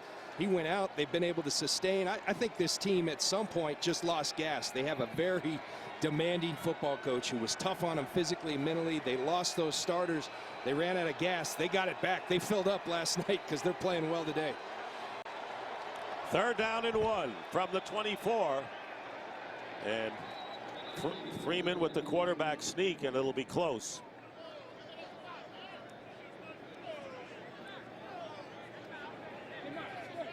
First down, Tampa Bay. And Dick, you know, we talk about this season. I think it's more about a big picture for Greg Schiano and the Bucs. They thought something was broken. Raheem Morris had done a nice job, but he had lost his team essentially. We saw it here at the last game of the season last year. They brought in a tough guy in Greg Schiano. He grinded this team. I remember Mike Tomlin, his first year in Pittsburgh. He said it's not about the wins and losses. It's about changing a culture. Greg Schiano has attempted to do it. I think he's done it. We'll see next year. You asked him point blank, what about the team? He says, arrows up for our franchise. And arrow is up certainly for Doug Martin. And Martin getting to the 30, Weatherspoon making the tackle. And I think right now, John, you mentioned, and we have a Buccaneer player shaken up. Ted Larson, the center. And you know, this is a team that's playing the way, as you mentioned earlier, the way the Falcons normally play. He said Atlanta lets other people lose games. And the way that the Buccaneers are playing, no turnovers, no penalties in the game, indicate that they are just like what the Falcons normally do. Injury timeout. We'll be back.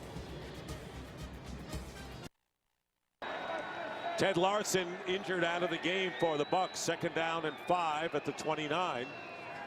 Here is Freeman, and he's going to go to Martin out of the backfield, and he is stung immediately by Sean Weatherspoon. And a loss of 2 yards on the play. So Ted Larson out of the game, and Jeremy Zuttah is now back at center.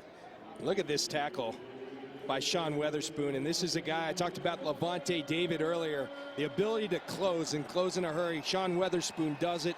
This guy is a future star in this league in my mind. He's got to play big in the playoffs as well for them to be successful. In an open field like that against Martin, as you see Larson getting off the bench. 3rd down and 7 for Freeman and the Buccaneers. He has time, and this pass is intercepted. Picked off by Asante Samuel. Thrown right to him, and a big turnover by Freeman. 10-yard return by Samuel, and the Falcons back in business. Well, Asante Samuel, he's always been a dangerous guy because you never know where he's going to be. He kind of lurks in the weeds, and then he strikes. And Asante Samuel, you talk to any corner, you just never know where he's going to be. He's been tremendous for this team, and Josh Freeman, who struggled protecting the football the last couple of weeks, frustration sets in, and Asante Samuel, the energetic one, pump some juice into this team. 31st takeaway of the year for the Falcons. Came in 5th. Only the Bears and the Giants have more takeaways. For Samuel, that's his 5th pick of the season. First down at the 21. Big opportunity for Matt Ryan to bring his team back. And here is Turner. And Turner carries Michael Bennett for a couple of yards. And it'll be second down for the Falcons with an opportunity. And Dick, here's what I'm talking about on that 3rd and 1. This isn't 3rd and 1, but watch Michael Turner here. He's a 250-pound back, dragging a defensive lineman for 4 yards. I think we need to see more of that for the Atlanta Falcons. He's fresh. Let him loose. Mike Johnson, number 79, is an extra offensive lineman and is ousted in there. And here is Turner. Turner gets in for the touchdown. Forget 1 yard. How about 17 yards? Well, 17 works too. And this is the kind of running that you're excited if you're an Atlanta Falcons by Michael Turner. Look at the hole up front, but then watch the violent finish. Running through the safety tackles of Mark Barron, and Rondé Barber can't get him down in time. That's big time running by Michael Turner. What this team needs moving forward.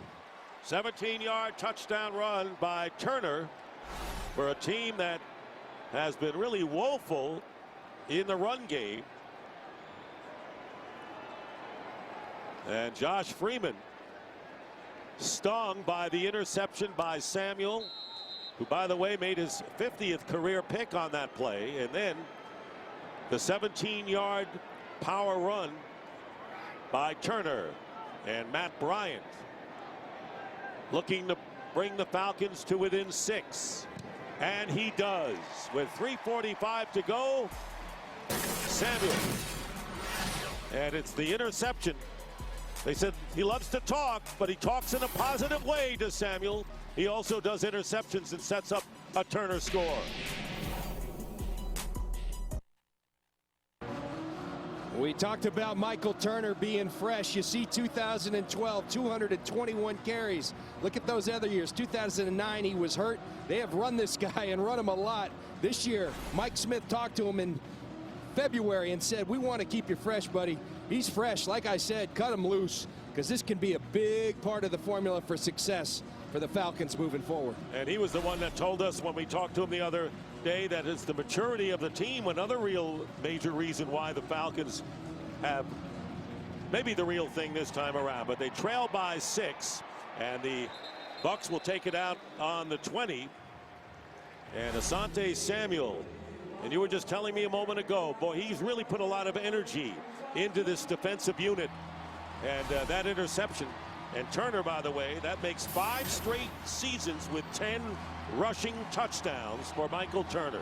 Dick, Tony Gonzalez, last time we did a game, he said Asante Samuel, huge acquisition. Not only what he does on the field, he puts energy into this team, not just the defense. And I'd add the stadium to that, because this stadium's back after that interception. Boy, they've been quiet for a while. First down and 10 on the 20. Freeman coming off after the critical interception.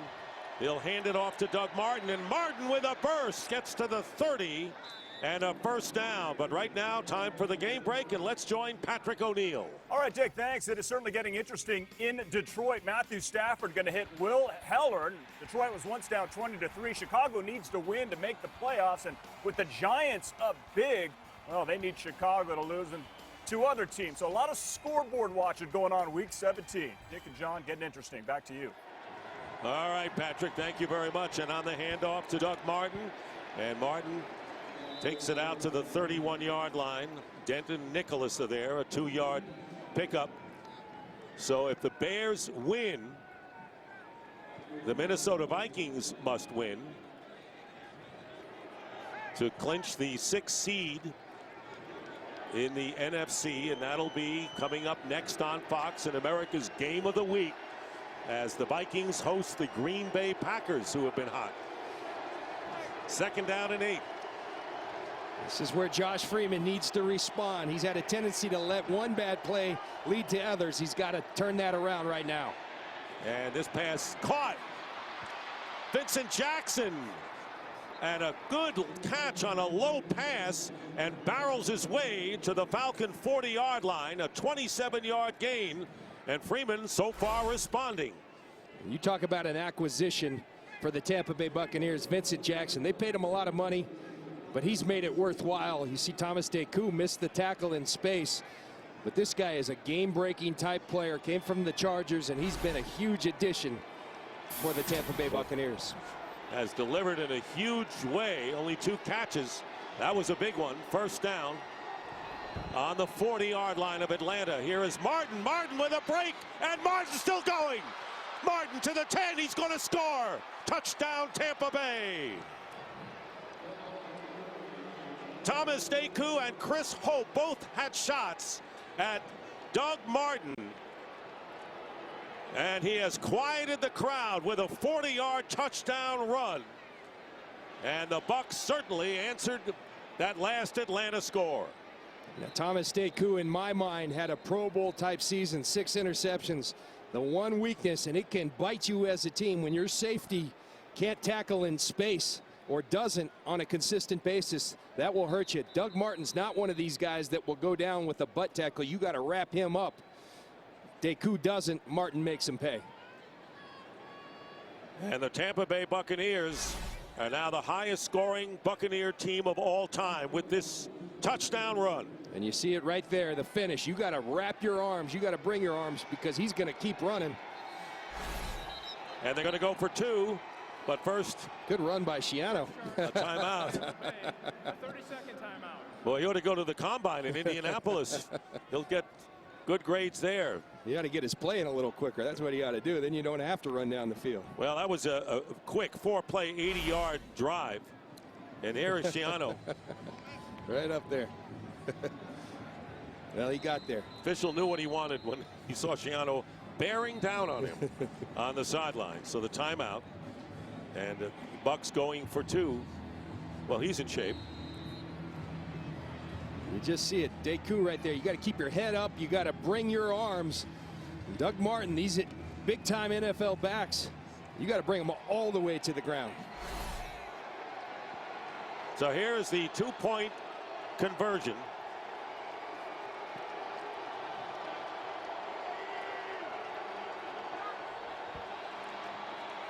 And there is the pass to the corner to Williams, and they don't make it. So the score remains 22-10. Robert McClain was defending Mike Williams on the play.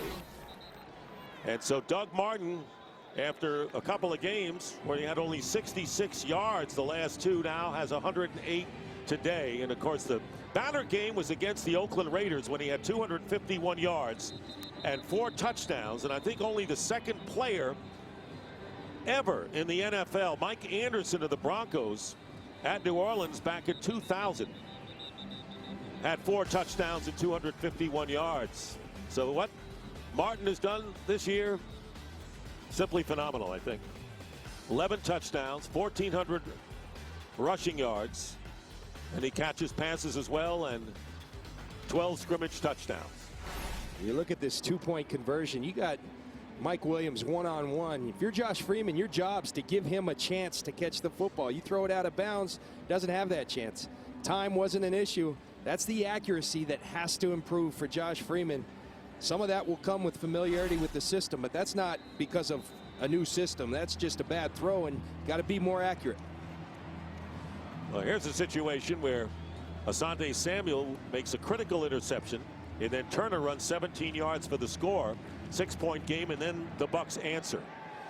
That's got to make Greg Schiano feel really good, and the Falcons will get it out at the 20. Well, Friday, one of the best bowl games of the year is on Fox as Heisman Trophy winner and one of the most talked about players in the country, Johnny Manziel, leads 9th-ranked Texas A&M against the 11th-ranked Oklahoma Sooners.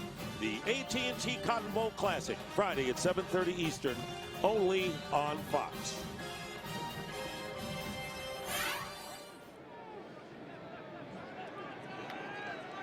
Well, that blunts the fans' enthusiasm after the interception and score. Let's see how Matt Ryan responds.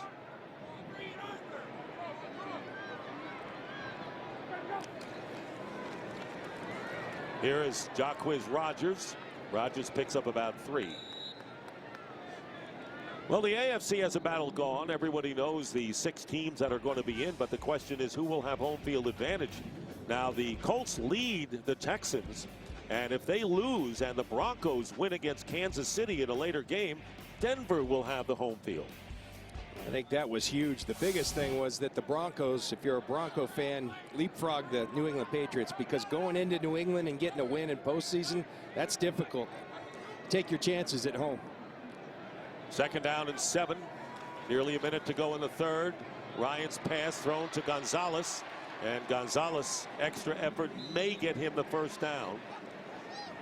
For Gonzalez, only his 3rd catch of the day. He's got 28 yards, needed 111 to get over 1,000.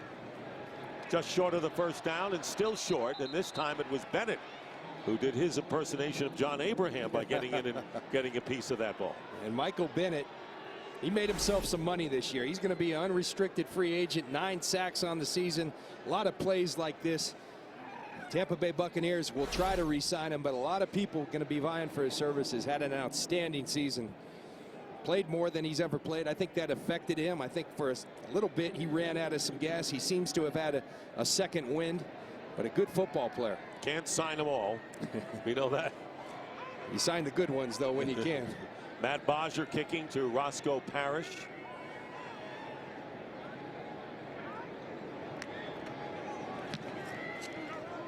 Parrish at the 12. And we'll go out of bounds. Well, the AFC playoff picture. Houston right now the #1 seed, but they're trailing. They lead in time of possession in the league. Denver has won 10 straight games. They're hot. New England scoring 35 points per game. Wow. How about Baltimore with their 5th straight playoff appearance? And the Colts and 9 wins in games decided by 7 or fewer. And the Cincinnati Bengals won 6 out of 7. And 9 and 6, 2nd consecutive playoff appearance. You know, people ask me all the time, Dick, do you miss playing? Well, I tell them I like hanging out with Dick Stockton too much to miss it, but this is the time of year when I miss it. Playoff time. This is when it gets fun. It's when it gets interesting. It's when this game is so great. Handoff is to Martin. You told me week 2 that you wish you were playing, that you had enough of this. No. Only kidding. We like having you here and the job that you do, and that should be the last play of the 3rd quarter. And we're glad you are retired, because you get a closer chance of getting in to the Hall of Fame. I know you're down to the semifinals, and we all wish you luck there. And that'll be the end of the 3rd quarter with the score: the Bucs 22 and the Falcons 10. Fox NFL Sunday will continue after a break from your local Fox station.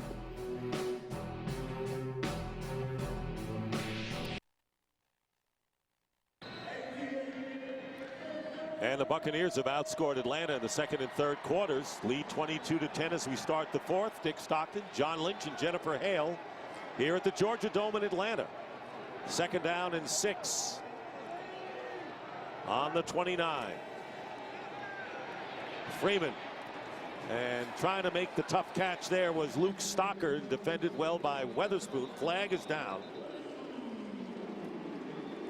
Holding, number 70, offense, 10-yard penalty, 2nd down. That'll go against Donald Penn, and that is the first penalty of the game against the Buccaneers. In fact, first penalty of the game, period.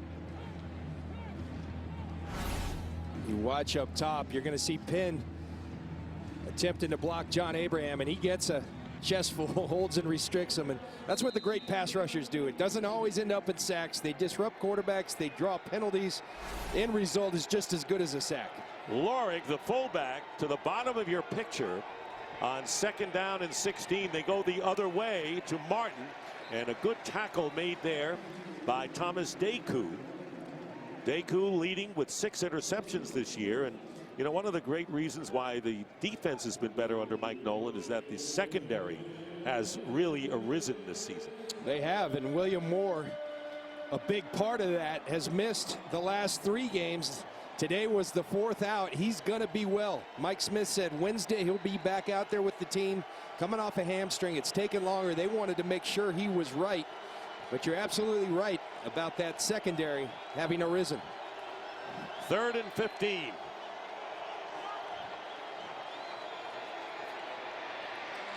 Freeman getting away and trying to flip it up the middle to DJ Ware. And so the Falcons defense holds, and the Bucs will have to kick.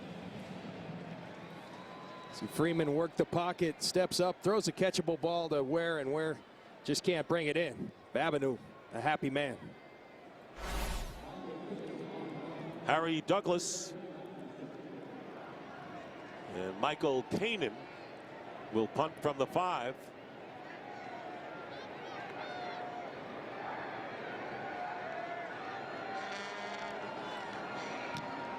Low line drive kick. Douglas at the 28. And Douglas will be dropped at the 40. Good field position for the Falcons, who got defensive help from Thomas Deku just when they needed it.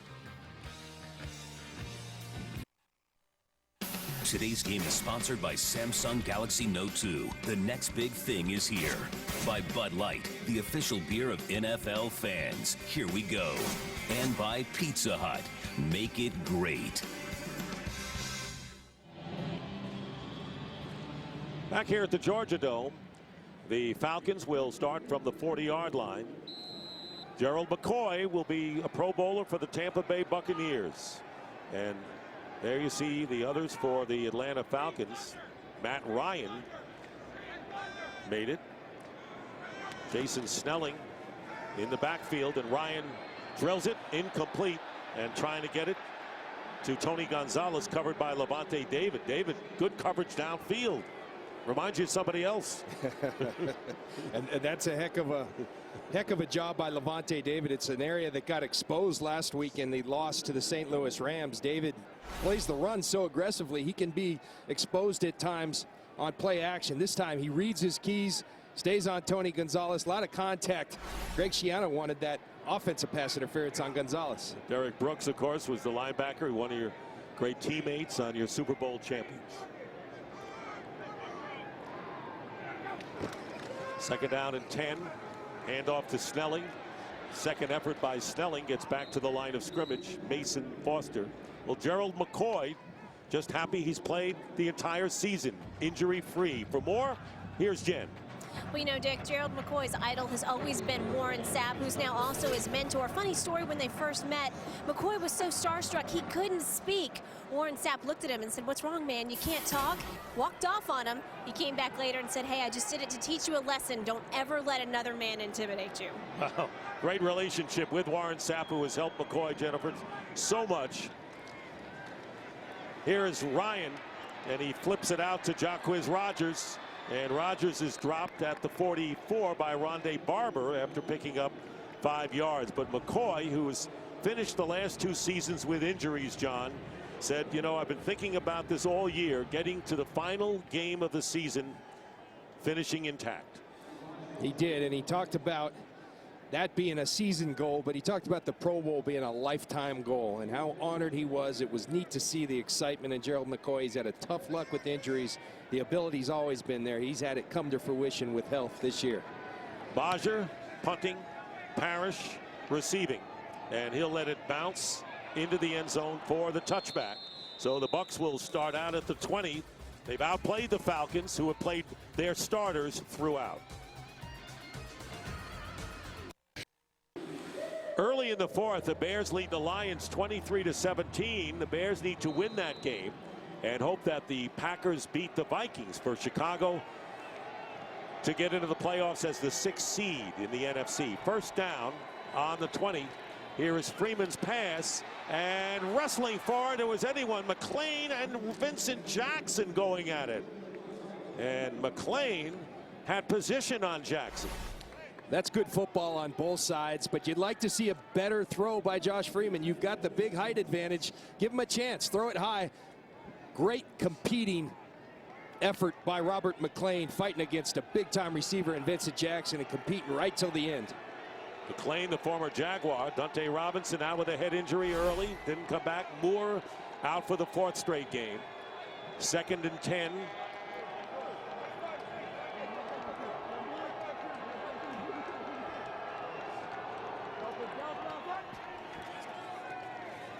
Martin. Amazing that Martin even got back to the line of scrimmage, considering that a flag is down, that the Falcons could have thrown him for a loss.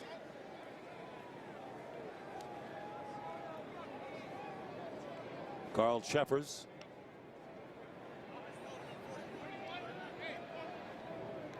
Holding, number 41, offense. That penalty's declined. 3rd down. Decline the holding penalty against Eric Lorig.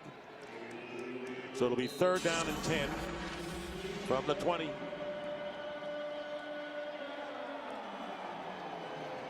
Final day of the regular season. And still plenty at stake. Greg Schiano, like Mike Smith, take a lot of notes. A lot of time as reminders to what they want to tell the team in the middle of the week. Can't remember all of it.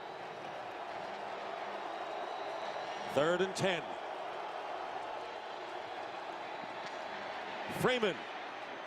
And the pass incomplete. Looked like Jackson had a chance for that pass, and McClain defending again, and now an injury holding on to the left ankle is John Abraham. And I'll tell you, we've talked about him a lot today. That's a scary sight for the Atlanta Falcons, because that's a guy you have to have as you enter to the postseason. You watch him come around the edge, he's going to beat Stalker, but his own man, Pariah Jerry, runs into him and he collapses on that left ankle. A lot of times injuries come that way, John. As you know from your days, it could come in an awkward, unorthodox way, and that's really not good for Mike Smith and the Atlanta Falcons, their top pass rusher. This is what happens, and he's played his starters throughout this entire game. We'll take a timeout.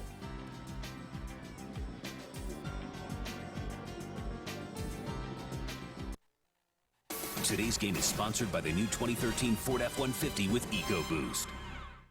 Hard over to take him into the locker room. Not good news or good omen there. As Douglas returns the punt for the Falcons and takes it almost to midfield. A 11-yard return. Adam Hayward making the tackle. And here's moments ago, John Abraham walking off the field. And Mike Smith knows that this is a guy he can ill afford to lose. He sees Abraham down and lets out an exhale. Now, a lot of people will criticize the fact he had his starters in. We've said it from the beginning. I still believe it. You got to play your guys. You got to be in rhythm. Have they lost some guys today? Yes. Do you hope they're back? And that's why the bye is sometimes invaluable. You've got that extra week to get healthy. 1st down at the 48.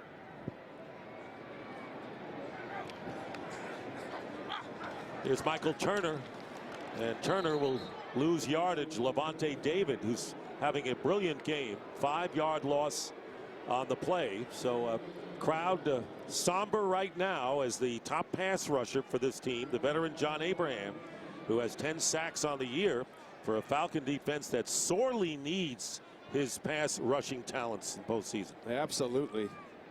John Abraham's a big part of what they do. We talked about it. They aren't a bunch of stars, but he's one of the stars that they have on defense. And a lot of stars on offense, but they haven't really played like it today. 2nd and 15.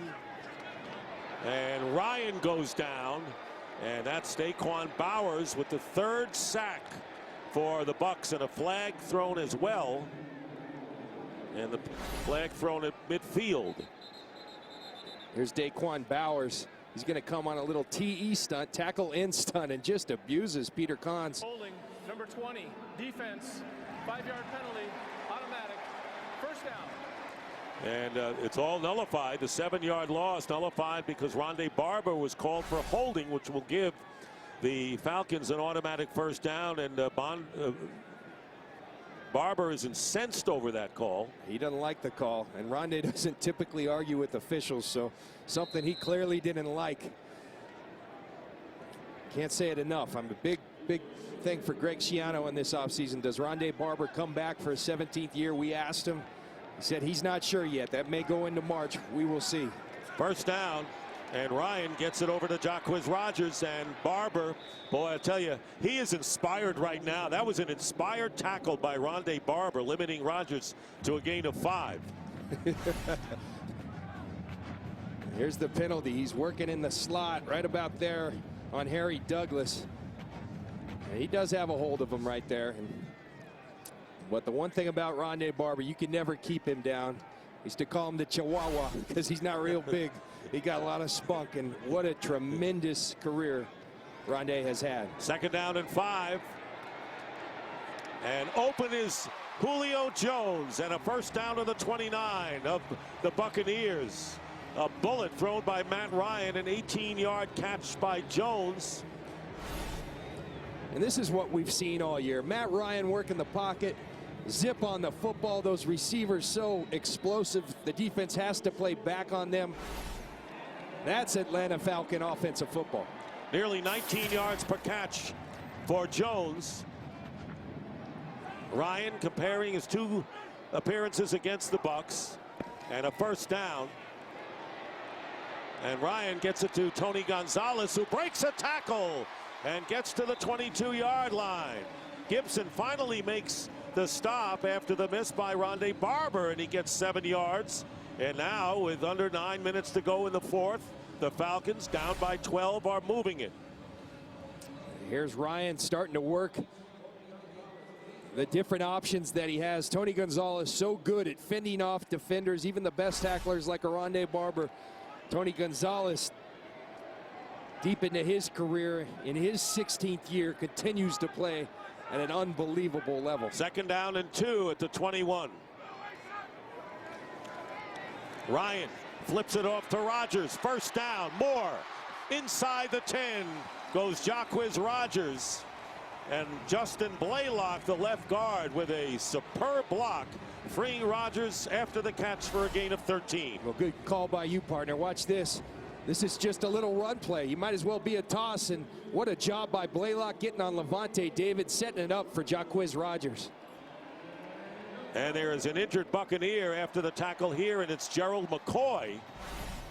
And so McCoy is going to walk off on his own power. And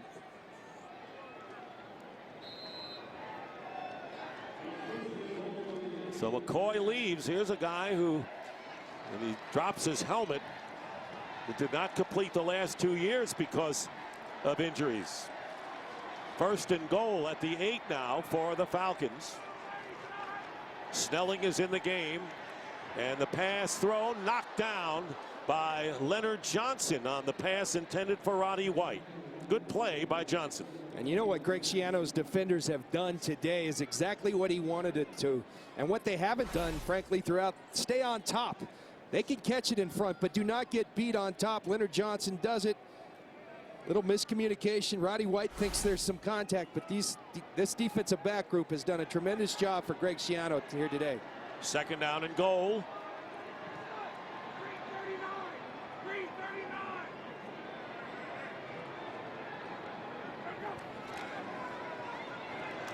Jason Snelling, and he's wrestled down by the middle linebacker Mason Foster after a pickup of 1. And will bring up 3rd and goal from the 7 as we wind down to 7.5 minutes to go in the fourth quarter. Tampa Bay Buccaneers trying to end a 5-game losing streak and prevent the Falcons from finishing the regular season undefeated at home.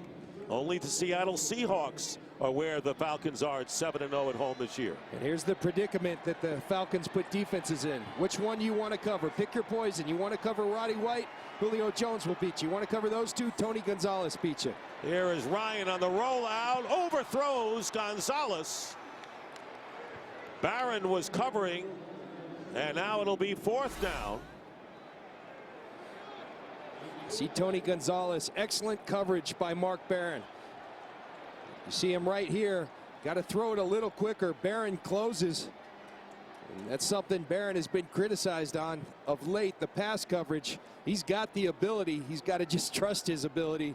He does right there. They're going to pass up the field goal and go for it on 4th down and goal from the 7.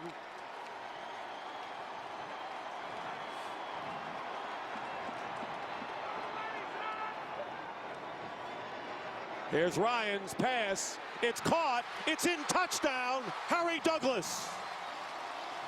4th down and 7, and Matt Ryan and company deliver.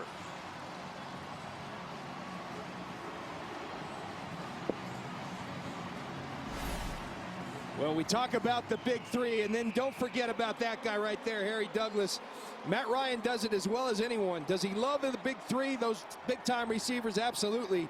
He's going to throw it to the open receiver, though. That time it was Harry Douglas, and Greg Schiano doesn't like that play at all, and he lets his team know it. And for Douglas, that is his first touchdown catch of the year. With all of the TD catches by the big three, 25. This is Douglas's first. Matt Bryant on for the extra point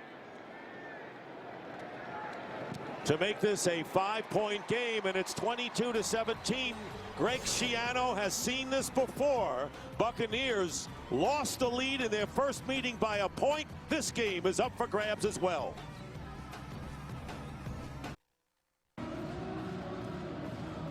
Critical scoring drive for the Atlanta Falcons, and Harry Douglas, 4th career touchdown catch, 1 in each of his 4 seasons, gives the fans the souvenir. And for Matt Ryan, he now owns the Falcons season record. That was his 32nd TD pass, had been tied with Steve Bartkowski. And the Buccaneers will take it out at the 20 with the lead of 5. And let's take a look at that touchdown. They've got what they call a bunch route. Now Anthony Gator, they go to the flat. He's got to go to the flat. He doesn't. They played great pass defense today. You make a little mistake, Matt Ryan will find it.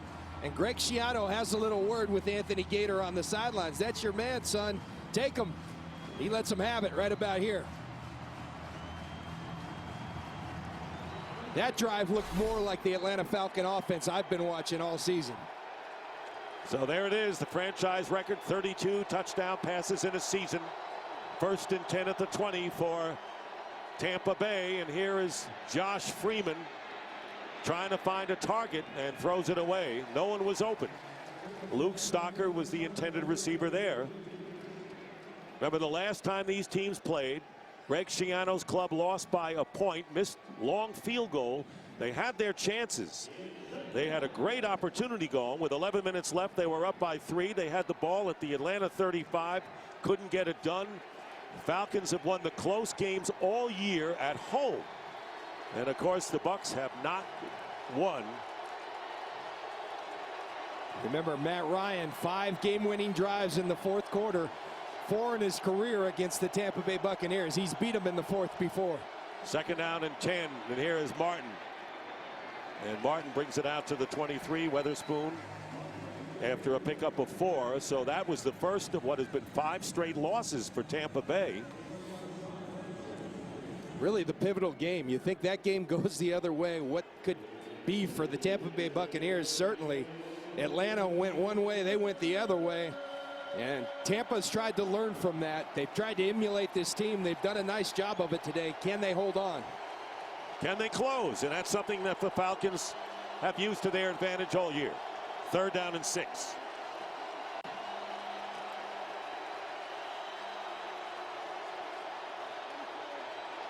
Freeman, and pass is ruled a catch by Vincent Jackson. He has made 2 tough catches on low throws, John, today, and this was critical. He has. Not an accurate throw here by Josh Freeman. He makes it tough on him. But Vincent Jackson goes down and helps him. Got control of that football. Wow. Talk about a game of inches, and what tremendous concentration. Toughest catch in football is that low ball, because guys' eyes don't tend to go down. Looked like he was playing shortstop right there, Dick. 1st down at the 31.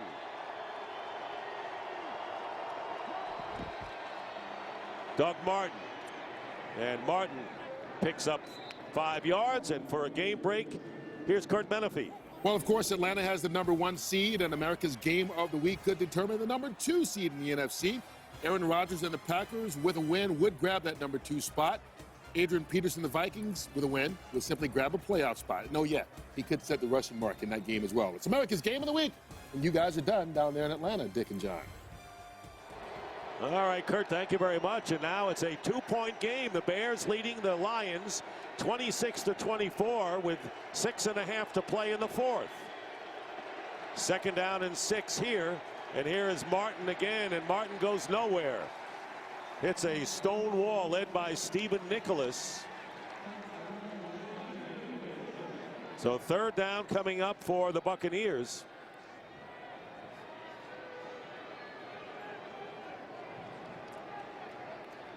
And this is what the fiber of this Atlanta Falcon team has been all about. Coming from behind. Remember the Carolina game here that we did earlier in the year. Huge comeback for them. Absolutely. Absolutely.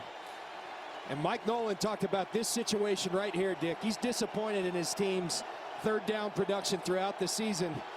They got to be better. Let's see if they can do it right here. 3rd down and 6. Freeman's pass. And it's incomplete. And it wouldn't have been a 1st down even had Williams caught it. Dominique Franks defending. He would have been a yard short had he grabbed it. So it'll be 4th down and they'll kick. This is just excellent coverage by Dominique Franks. Pressed in to duty here today with Dante Robinson going out, and that's tight coverage. Mike Williams got to bring that. He would have been short anyways, but really good coverage by Dominique Franks.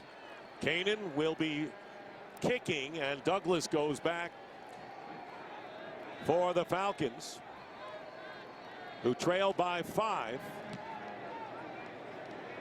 Beautiful kick by Kanan, setting Douglas back inside his 10. Turning the corner, and does what he can to get close to the 20-yard line and may have even surpassed it. 55-yard punt by Kanan. Well, Dick, we saw it a little bit on that last drive, but this is what the offense of Atlanta's looked like the entire season. We talked about the more aggressive approach. That was 3rd and 1 at Detroit. Matt Ryan holding people with his eyes down the field. Roddy White the first time. This time Julio Jones can't place it any better. And then the future Hall of Famer Tony Gonzalez. People draped all over him, throwing it to him in coverage, trusting him. That's the big three as they call it. And Matt Ryan delivers it as well as anyone. And he will start from the 19 with his team trailing by 5.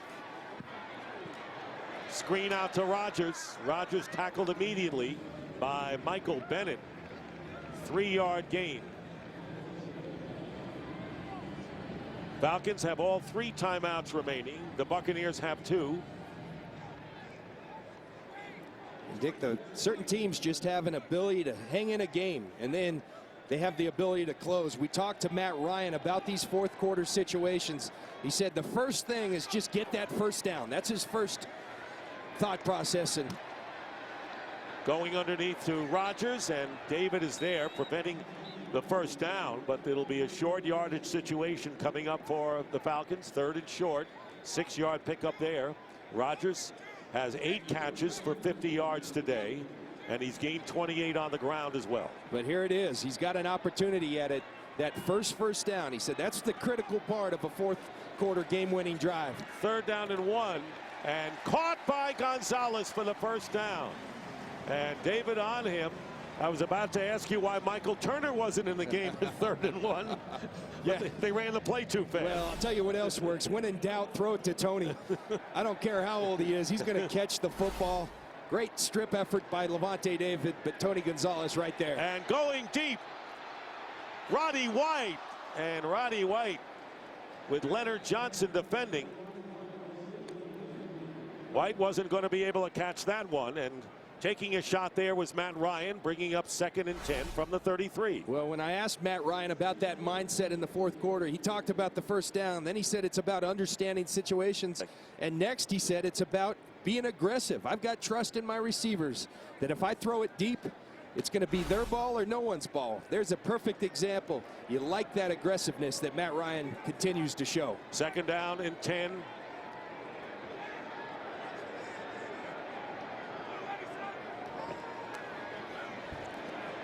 2nd and 10. Ryan under pressure, and Biggers fighting Julio Jones for the ball. And now it'll bring up 3rd and 10. Good pressure by Daquan Bowers. And you remember what Schiano told us yesterday as we see that last scramble. Joel McCoy looked like a Pro Bowler right there. Just ran right over Cons, and Matt Ryan does a great job of extending the play, but then constant pressure. And Daquan Bowers, this is what they're hoping for in Tampa, that these guys, Bowers coming back healthy, that he can become a force at the defensive end position. 3rd down and 10 from the 33. 2:11 remaining in the 4th quarter, down by 5. Here's Matt Ryan's pass, and incomplete. And it's Douglas defended by Anthony Gator. So Gator comes through after a tongue lashing on that last touchdown by the Falcons. And this is about as tight as coverage as you can have. Matt Ryan delivers a strike. Gives Harry Douglas an opportunity to catch the football, but he's so locked up with Gator, he can't get his hands down there. So it is now 4th down and 10, and they're going to go for it here. Remember what Greg Schiano said in talking about the Falcons. He says they let other people lose games. Right now, that's not been the case for Tampa Bay. Let's see what happens here on 4th and 10.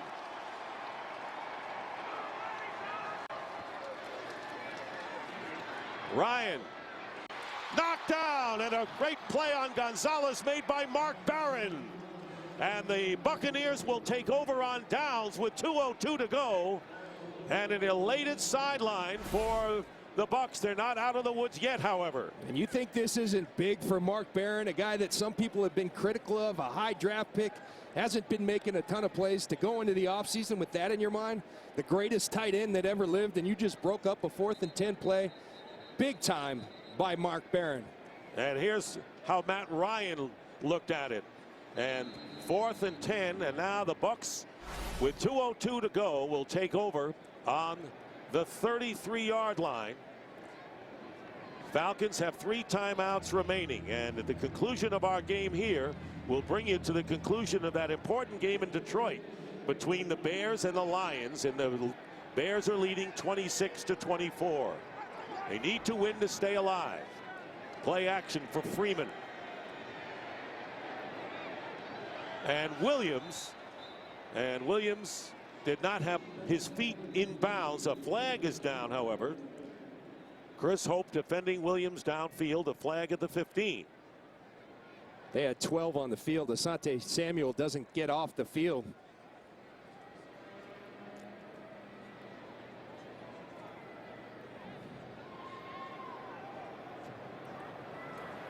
Defense 12 men, 5-yard penalty, repeat 1st down. That is a 2-minute warning. 2-minute warning.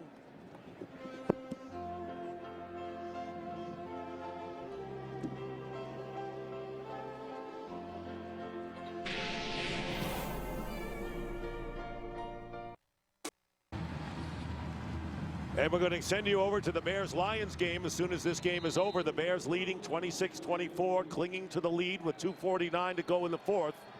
Victory for them, and then they need the Packers to beat the Vikings coming up next in America's Game of the Week.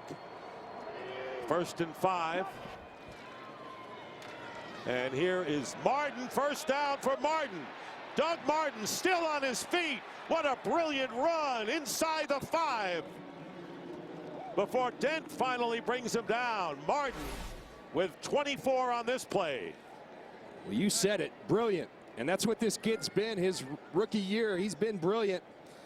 And what a day for the Tampa Bay Buccaneers to close this out. Now, Dick, at the halftime, I said about the Atlanta Falcons, not critical that they win this game. Their seed's locked in, critical that they play better.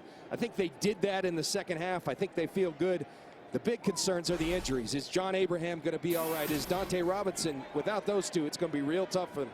Especially Abraham. I mean, not to diminish the other, but Abraham is huge. Here is Doug Martin, and Martin is dropped for a loss of 1 by Thomas Deku.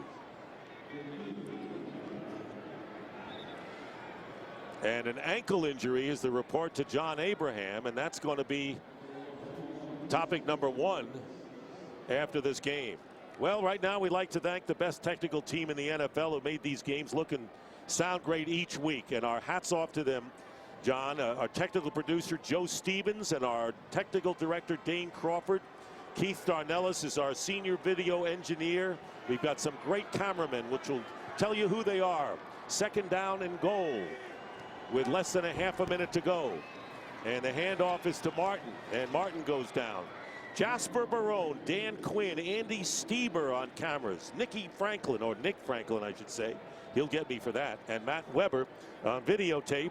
And our Fox box operator, Josh Weingrad. Justin Galitas, our graphics operator. Aaron Coombs, Sports Vision, Yellow Line guy. Zach Baer and Rick Newstreet, audio technicians who capture the sounds of the game. Thanks to Bill Garrity, Rick Odioso, Brian Dwyer, and to you, John Lynch. You were great, a joy to work with, and Jennifer Hale as well. Thank you, Dick Stockton. Final score, the Bucs end the 5-game losing streak, beat the Falcons 22-17. Right now, let's send it to Kurt Menefee in Los Angeles with the Lowe's Game Break Show.